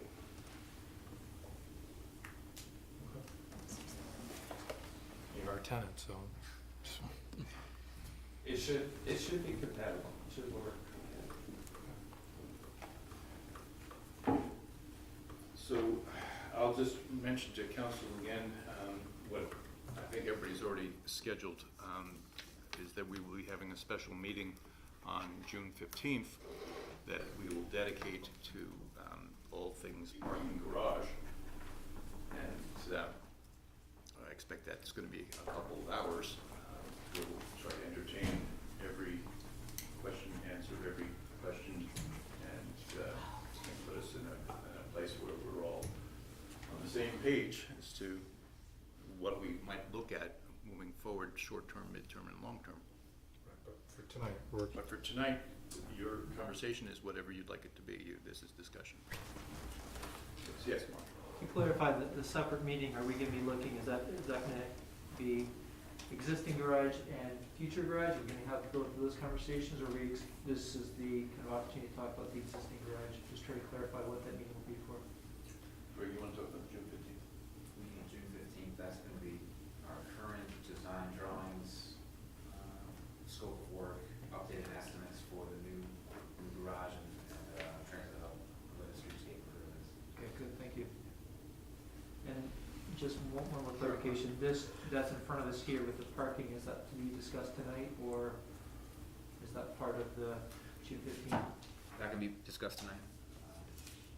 what that is, I'm showing that right Yeah, now. could you So walk us through that? I shared a map with the council before the meeting as well. We looked at Market Street. Market Street, as it exists, is too wide for a street the way it is. We can paint, and we will paint parking spaces on the street from James Jorgensen or just west of James Jorgensen to the parking garage, and including in front of the parking garage where you'll no longer need to be driving in the driveway. We can paint some spaces there with really no other changes to the street. We do that relatively easy. I never paid the parking contractor is intending to be here late May. Also, we can add a few spaces on Chestnut Street Extension. In total, with 47 spaces that aren't there now, we can add just with parallel curb parking. Obviously, that's a little bit further away. You're quite a bit further away than where you're going from the parking garage, but in the situation we're in, it's better than what we have right now. I should mention that the Deet Street parking lot, the southern section that's been closed for a couple of years during the Deet Street loft construction, is now half open. There'll be some, if you drive in the entrance, which is on the north end of the building, and follow the arrows, turn right around behind the building, there's some parking there. I think we've got an additional 25 or 27 spaces available today, and then depending on probably another month or two when they wrap up the work on the southern end where the Hartwick building is. They still have contractors working there, moving materials around, so they want to keep that section cordoned off for now. But eventually we'll have, I think it's 47 spaces reopened up. So that and Market Street together is just about 100 spaces that, 2 weeks ago or a week ago were not available, so that will help. And we are having some successful conversations with various commercial and private owners of parking areas that are generating some relief to what would have been the parking expectations of the first and second floor. Some of that winds up being, some folks are entrepreneurial, and that's fine. They're looking at long-term monthly permit sort of parking. Whatever works, it's just, let's find a home for those cars. And again, we're having some productive conversations with a lot of other folks. I'll be going away to NICOM for a conference for 3 days, and so I'll be kind of out of the sales loop essentially that I've been in for a little while, that I'll be reconnecting with any number of other property owners, many of them nonprofits, to see how we may be able to have some strategies put in place where we're really able to access, even in a temporary fashion, some of the other lots, some of the other service parking that's available. I can tell you that there's a consensus, a general feeling among folks that I've talked to, that they are feeling like we're all in this together, that they don't, there isn't a sense of, well, too bad, this is mine, you just have to figure it out. People are a lot more inclined to want to work toward a solution that's going to not only benefit the folks who live here and will be dealing with parking issues for the next couple of years, but also the folks that we are trying to attract here. And so we're also doing some inventive things around our transportation, and more that will report on that come the 15th. Yes, Scott? Great, can you just repeat, there was 47 opening up in D Street. How many on Market and Chestnut Street Extension? Combined 47. Oh, everything's 47. No, 47 in each. 47 on Market / Chestnut Extension, and then I believe it's another 47 in the Deet Street lot. Okay. But right now, as of today, there's probably about 27 in Deet's lot, and there's a section that's still cordoned off for contractors. Okay. My math is right, it's got about 94. What's that? It's about 94 if my math is right. It's just right around 100. Well, I'm not gonna, my math teacher's out here in the audience, so I'm I'm glad you did the math. Are we gonna address what we're doing with parking? Because I had a phone call this week, somebody was a little upset that they had gotten a parking ticket when they were told they were supposed to be able to park there long-term. We do have a lot of folks that are employees in the different businesses and office space. Yeah. We have, we've asked that the police department refrain from ticketing for the near term while we work up an educational campaign that identifies what the parking options are for folks so they have enough time to be able to sort of sort that through and have that conversation with folks if they need to. So for the short period of time, not forever, but for the short period of time, we're relaxing our ticketing. Ultimately, though, we want people to not be parked on Main Street for 8 hours a day.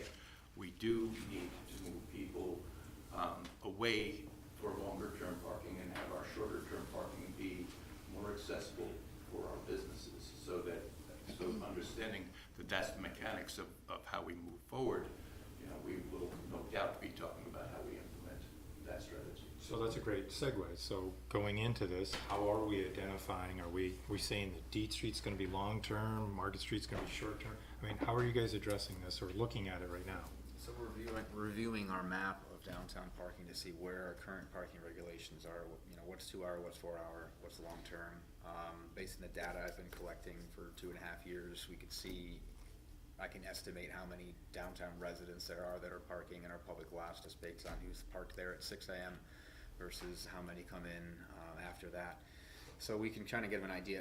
It's obvious that Westcott Lot, Wall Street Lot, Main Street itself, and the side streets very close to Main Street are most desirable spots. We don't want long-term parking there. I think keeping those to the current time limits for now, I think makes the most sense in enforcing them. We talked about our initial PSA, which we've changed again, like Mark said, we stopped enforcing, you know, for the most part, other than egregious violations.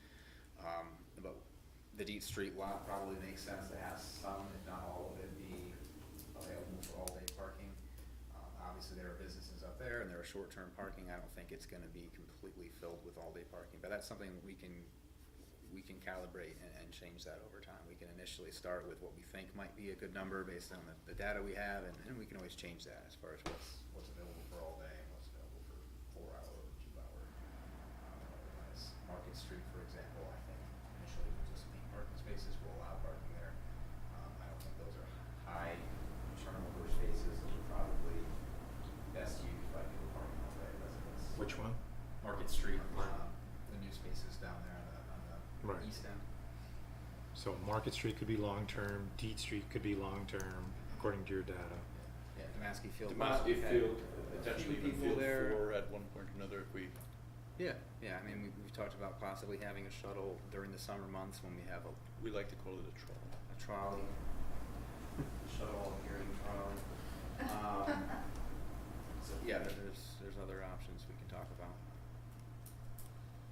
You know, I've noticed in driving around counting recently since the garage was closed, the cars are just shitting private lots. How that's being dealt with by the private lot owners is up to them. You know, there might be some issues created there, but there's also opportunities. And I think some people have started to talk about taking advantage of it. And I appreciate that you were putting some parking on Chestnut Street Extension. I think you got 3 out of there. Flip on that, yeah. Is there any way of getting parking on Water Street? Water Street now, so there's no striped spaces there. The individual businesses have, it's not really striped, but they have people pulling in at an angle, and I think that's the most parking you can get there, it's just allowing them to do what they're doing. So you're gonna leave those there then? Yeah, I mean, they're mostly on private property. The way they park now, the front of their car is on private property, the back might be, you know, if the city were to install public parking there, it would be parallel, reduce the number of spaces that are going to the side. There's basically now there. And no way of creating that ramp for parking space, because that's too narrow? The ramp coming down? Using the ramp itself as a Yeah. parking. I mean, I think if we're that's- truly gonna close this parking garage, I'm sure, Water Street Extension you're talking. yeah. What if it's removed, or? Well, before it's, Before it's removed? I mean, like, right now, we're not in the That process would be of, something we asked our structural engineer to do a full evaluation of that ramp specifically, because given all the issues that come up, they may have identified issues there that. As somebody who was on Cherry Street can tell you, it's a test of your brakes too.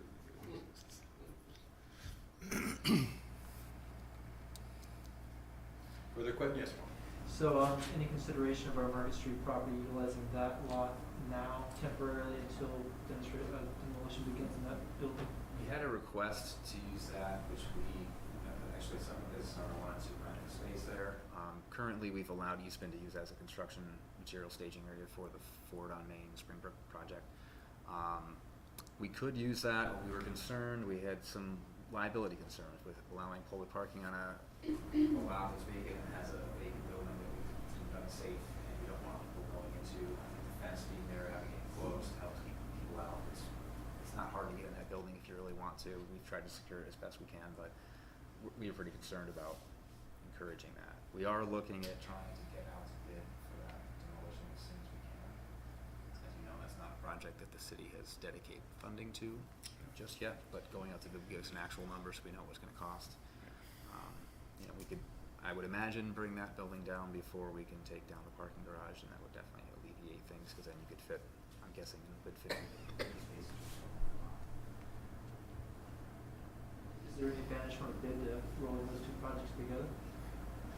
We've talked about that, potentially. I think timing-wise, we might be a few months ahead if we're able to get 27 Market Street out to bid sooner.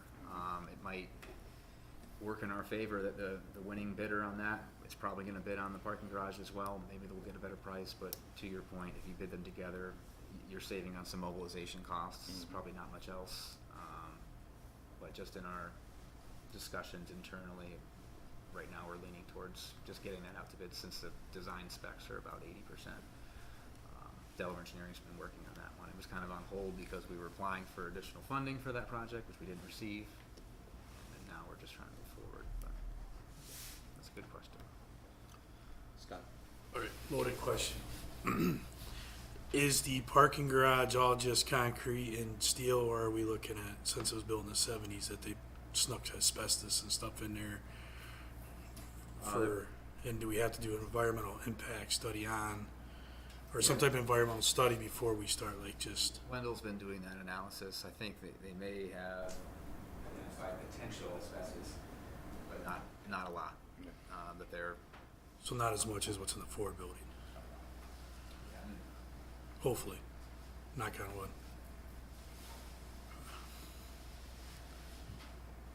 Any further discussion here this evening on this? I just want to throw this out there. Do we want to have a second engineering company do a survey of the parking garage?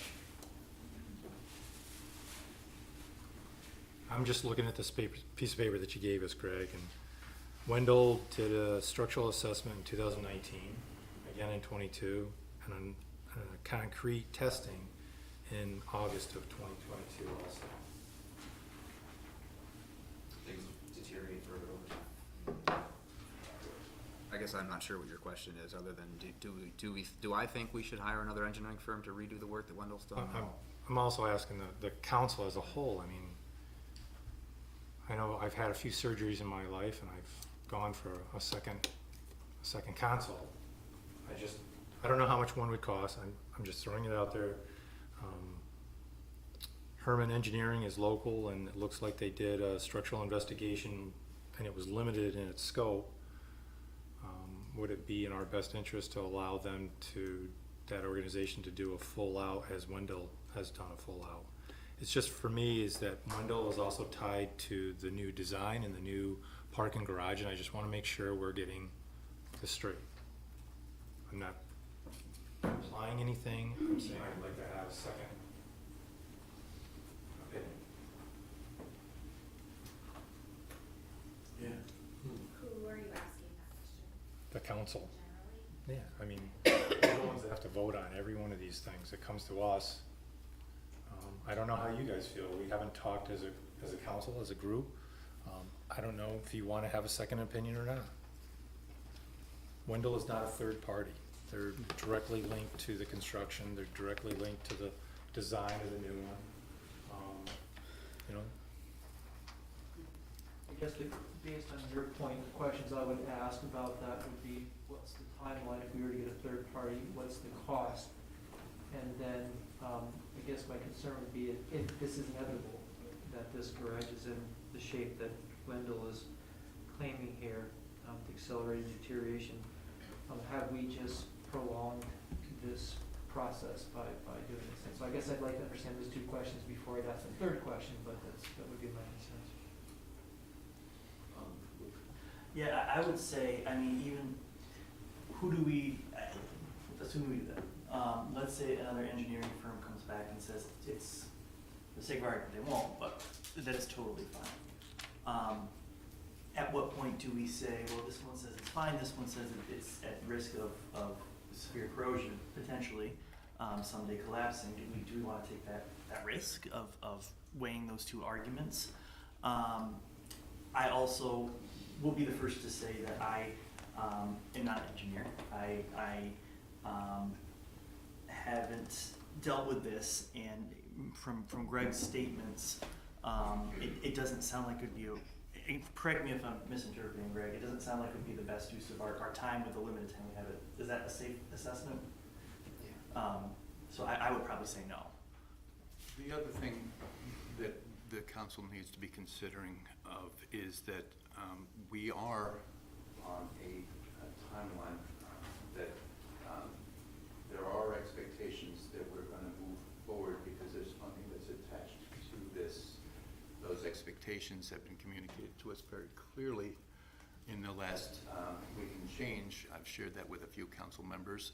We don't really have the option of pushing this back a month or two so that we can have another assessment of a garage that we know has, I think it's called spalling. I was reading the New York Times today, I think it was today, a long article about the garages in New York City that over 300 of them they're trying to inspect, and they're finding what I believe it's called spalling of the concrete is prevalent throughout, and that's what we're dealing with here.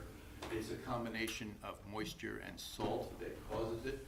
We already see it, so it's hard to see any outcome of any additional assessment that wouldn't be, you need to take down the garage. And given that, and given the fact that there are expectations that we start to move along a timeline that we've indicated to people that in fact we would, we probably, as much as I understand and really can appreciate your point, Glenn, it is always nice to have that second opinion. But I feel that in this moment and around this particular issue of that second opinion being, do we have a garage that needs to come down tomorrow or next year? We have a garage that's closed for safety reasons, and I think at this point we can look in, we can look at this as a potentially a learning experience for future things that may come up that kind of fit this criteria of let's get that second opinion more early on. But here we are, and so that's my 2 cents for what it's worth. Yes, Luke. Just another question for Greg or for Ginny. Another aspect of this, and you brought it up, Mayor, is potential funds. If we were to go down that route of looking at another study, Ginny, would the state, or Greg, I don't want to put anybody in the spot, would that be viewed as the state by us kind of dragging our feet potentially, or is at risk of future grants for projects like this? I think that would risk our current grant for this project. Okay. Yes. As well as lining up our future. It could, if we lose the grant, it will definitely affect our grants in the future. That's 100% right. Because it shows that we can't finish a grant, and that's not good. That's right. Thank you. Even as I'm soliciting every politician that I come into contact with for assistance in our housing concerns and in any other concerns that we're all frankly aware of, that's always a monetary request when it comes down to it. And those folks that are, I think, willing partners in this moment are going to be affected by anything that could be described as a default on our partnership. Yeah, question. I did, but I'm gonna rescind my question. I don't think it's urgent. So, hearing what everybody said, the timeline was addressed in the email that we just got a couple days ago. When you blow out that large piece of document there, and trust me, I have bad eyes, so I had to really blow it out there. The timelines are given, the costs are given, and heard about this grant for a couple of years. Thank you, David. I just think it's in our best, I think it's in our best interest to have a second opinion. And I agree with you. I would like to know better how long it would take and how much it would cost before we go down this path, because I want the general public to know we're looking at least financing 10 million. At least 10 million. It's gonna be higher than that. Scott? This is gonna sound harsh, I don't mean it to be, but when you sit down and you agree to timelines, I think the council should have known what the timelines were, what the dates were that you agreed with. I also think that the council should have been brought into this a little bit sooner, when all this started going south as quick as it was. I think this decision is primarily the council's decision, and I think that that's where we needed to be meeting. And I kind of understand the whole second opinion. I want to make sure we're as transparent as we can be. I kind of understand the window being invested into putting a new one up. Not saying there's anything quirky there. I just it does concern me a little bit, but I mean, we're getting handed a bag of deteriorating concrete, and now we got to try to really make the best decision we can. But I just think from here forward, we need quicker, better communication moving forward. And if that means we have to convene as a council, I think we need to do it to be able to, with this project, especially with the amount of funds, because if we lose those funds, you're looking at from 10 million up to, we're going to be funding what? Another almost 10 on top of that. So. Yes, Simone?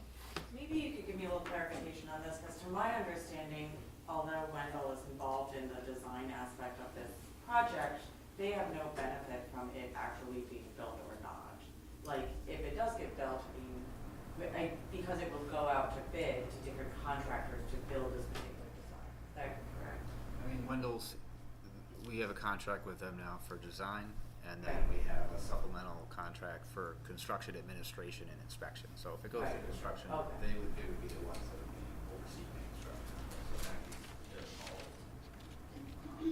But the amount of the award or the construction project, what that costs, has no bearing on what Wendell is paid. They're not paid a percentage of the cost or anything like that. Right. If that answers your question.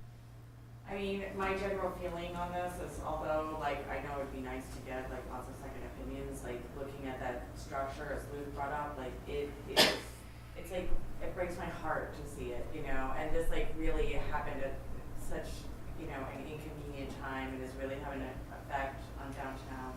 I think putting a new structure there is going to be really, you know, really beautiful. I think it's important for cities to invest in infrastructure. I think we can generate revenue with like a smart fleet parking strategy to go towards the maintenance of that, have like more of a longevity plan. I think like with new building materials, we're not gonna have like this kind of cookie cutter thing that was put up all over the country in the 70s, where we're now seeing, you know, concrete and steel not really being maybe the best thing for this environment up here. And I just feel like my feeling is that we kind of need to shake and move and make use of this DRI funding. And if we keep getting more and more estimates, we're just going to keep spinning our wheels. And now and it's going to become like a project that's now going to take like 4 years down the road rather than 2. So that's my general sense on it. I think if you were to have any structural engineer come in and look at it, I mean, I'm obviously not an engineer either, right? But if I go in there and I can see pieces of concrete falling, like it's a liability for the city. And yeah, I guess that's all I have to say. Yes, Mark? To follow up with Emily's point, I think we all recognize that this garage has had its better days, and we need to continue to move quickly. And I look at this letter from Wendell. It says, based on the array of structural investigations and the recent accelerated deterioration of the second floor slab, we believe the garage structure has surpassed its useful lifespan and is unable to safely support the minimum loading for passenger vehicle garages as required by building code in New York State. And that stops me cold in my tracks. I'm not interested in putting more money into the garage for a second opinion, frankly, when that might mean that I'm now making a decision about keeping this open, possibly risking people's lives. So for me, that's where I'm stopping. And while I recognize this impacts negatively the businesses on Main Street, I'm certainly very aware of that. I'm not interested in making a decision that might negatively impact folks if something really catastrophic was to happen. So I at this point would support moving forward. I appreciate the second opinion analysis, but I just feel like then we're left with the decision, do we open it or not? And that's a decision I don't want to be doing. We have a structural engineer here telling us that this is unsafe and we need to close it. Enough said for me. So that's a general question. Yeah, sure. Main Street businesses, are they kind of on board that they understand the structure is beyond repair and possibly has to come down? Do you know what the consensus is there? But the issue is not really taking this structure down. The issue is whether it's a 2 or 3 tier parking garage that they want put back. And that's the way I understand it. Is that, am I understanding it right? Yes, yeah. So with that, what is like the next step that you're really looking at, Greg, I guess, for the overall? You need something from this council saying, yeah, we need to start looking at getting a whatever estimate to tear this thing down so we know what we're looking at, or is it we really need to wait until June 15th to do This that? really is a June 15th discussion. I don't think that Yeah, I there's mean, anything that you need before just, that. I mean, so what we're doing now, I mean, we're not waiting for June 15, we're actively Right. working along towards that. At the February meeting, what we presented was the option of tearing down the garage and rebuilding. So Wendell's actively working on the design and specs and all that for tearing the garage down. June 15th would be an update, a recalibration, if there's, any changes to be discussed, and just updating where we're going. And, I see, as I shared in that timeline that you have to zoom in on, just moving it along in that process. I think, when the garage was still open, it made sense that we wanted to shorten the window as much as possible from demolition to rebuild. At this point, having no other option, we want to move forward with demolition as quick as we can to get it down, to just have some progress moving along, demonstrate to our funding agencies that we are committed to the DRI projects, and also having that down, certainly with 27 Market Street allows some additional, temporary parking in the meantime.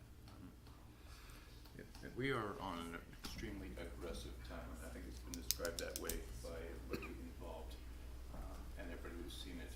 And it's also, quite honestly, not only the expectation, but it's the need. So, fun.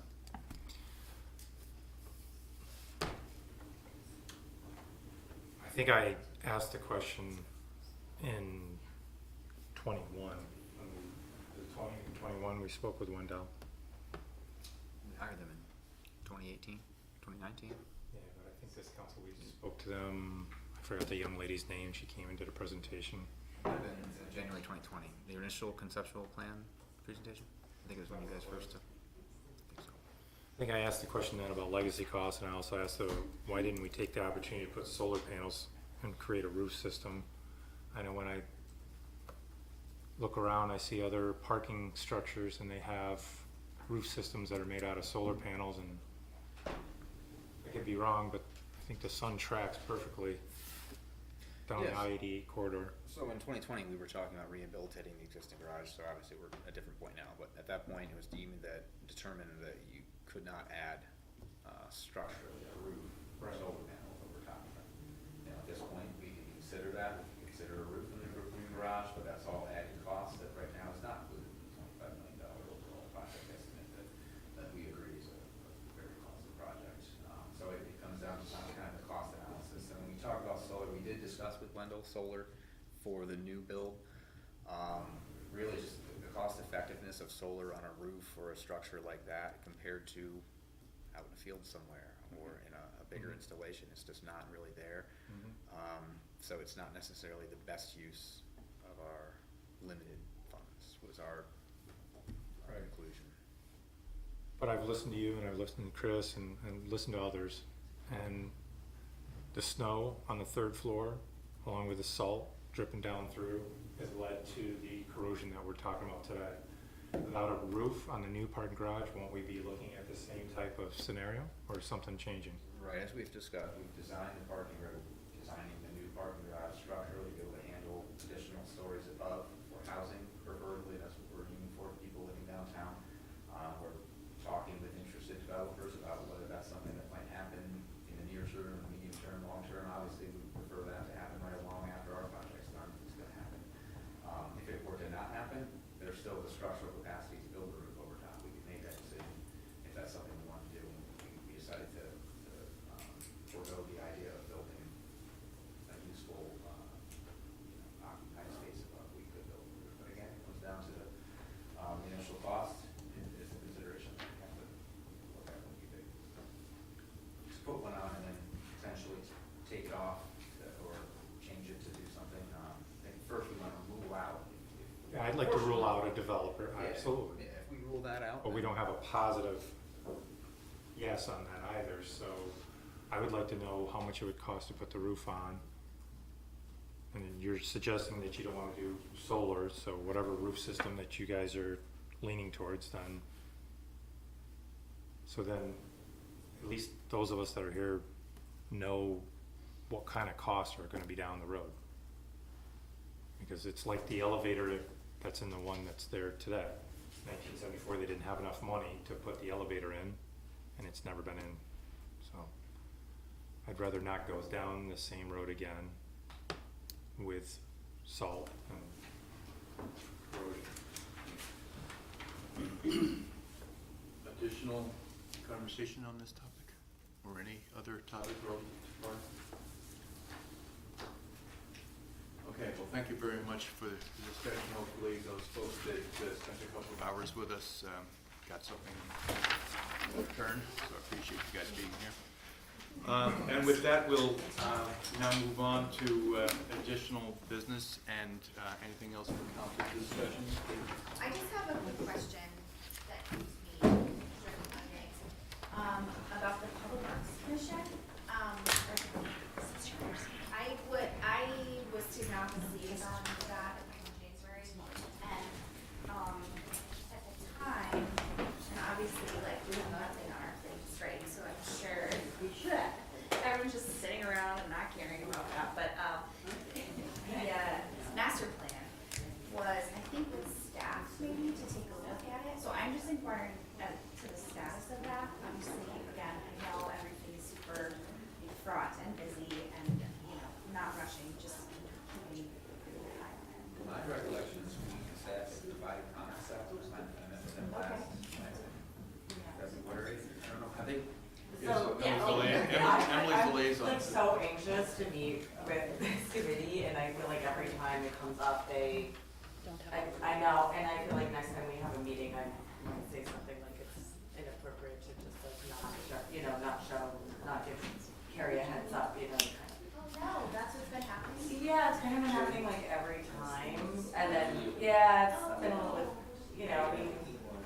so hopefully we'll meet soon, but that was something that I brought up because people were like, what is on the agenda? And I was like, well, weren't you guys working on this master plan thing? Where is that at? And there are a number of different things that they need to meet and discuss, so I'm hoping they'll be meeting next month. Cool, I will look forward to an update. Yes. Thanks for Me too. that you have a chance to look at it. I think my perspective, my next step with them, at some point we'll go back when we have some. Questions? So it's not your own data, on the 15th, then I can go back with them and show them here's some spaces, garage, Excellent. I told them. Cool. Okay, great. Thank you for the update. All right, do we have anything else for council discussion besides sanitary topics to discuss? Anything else for council discussion? No.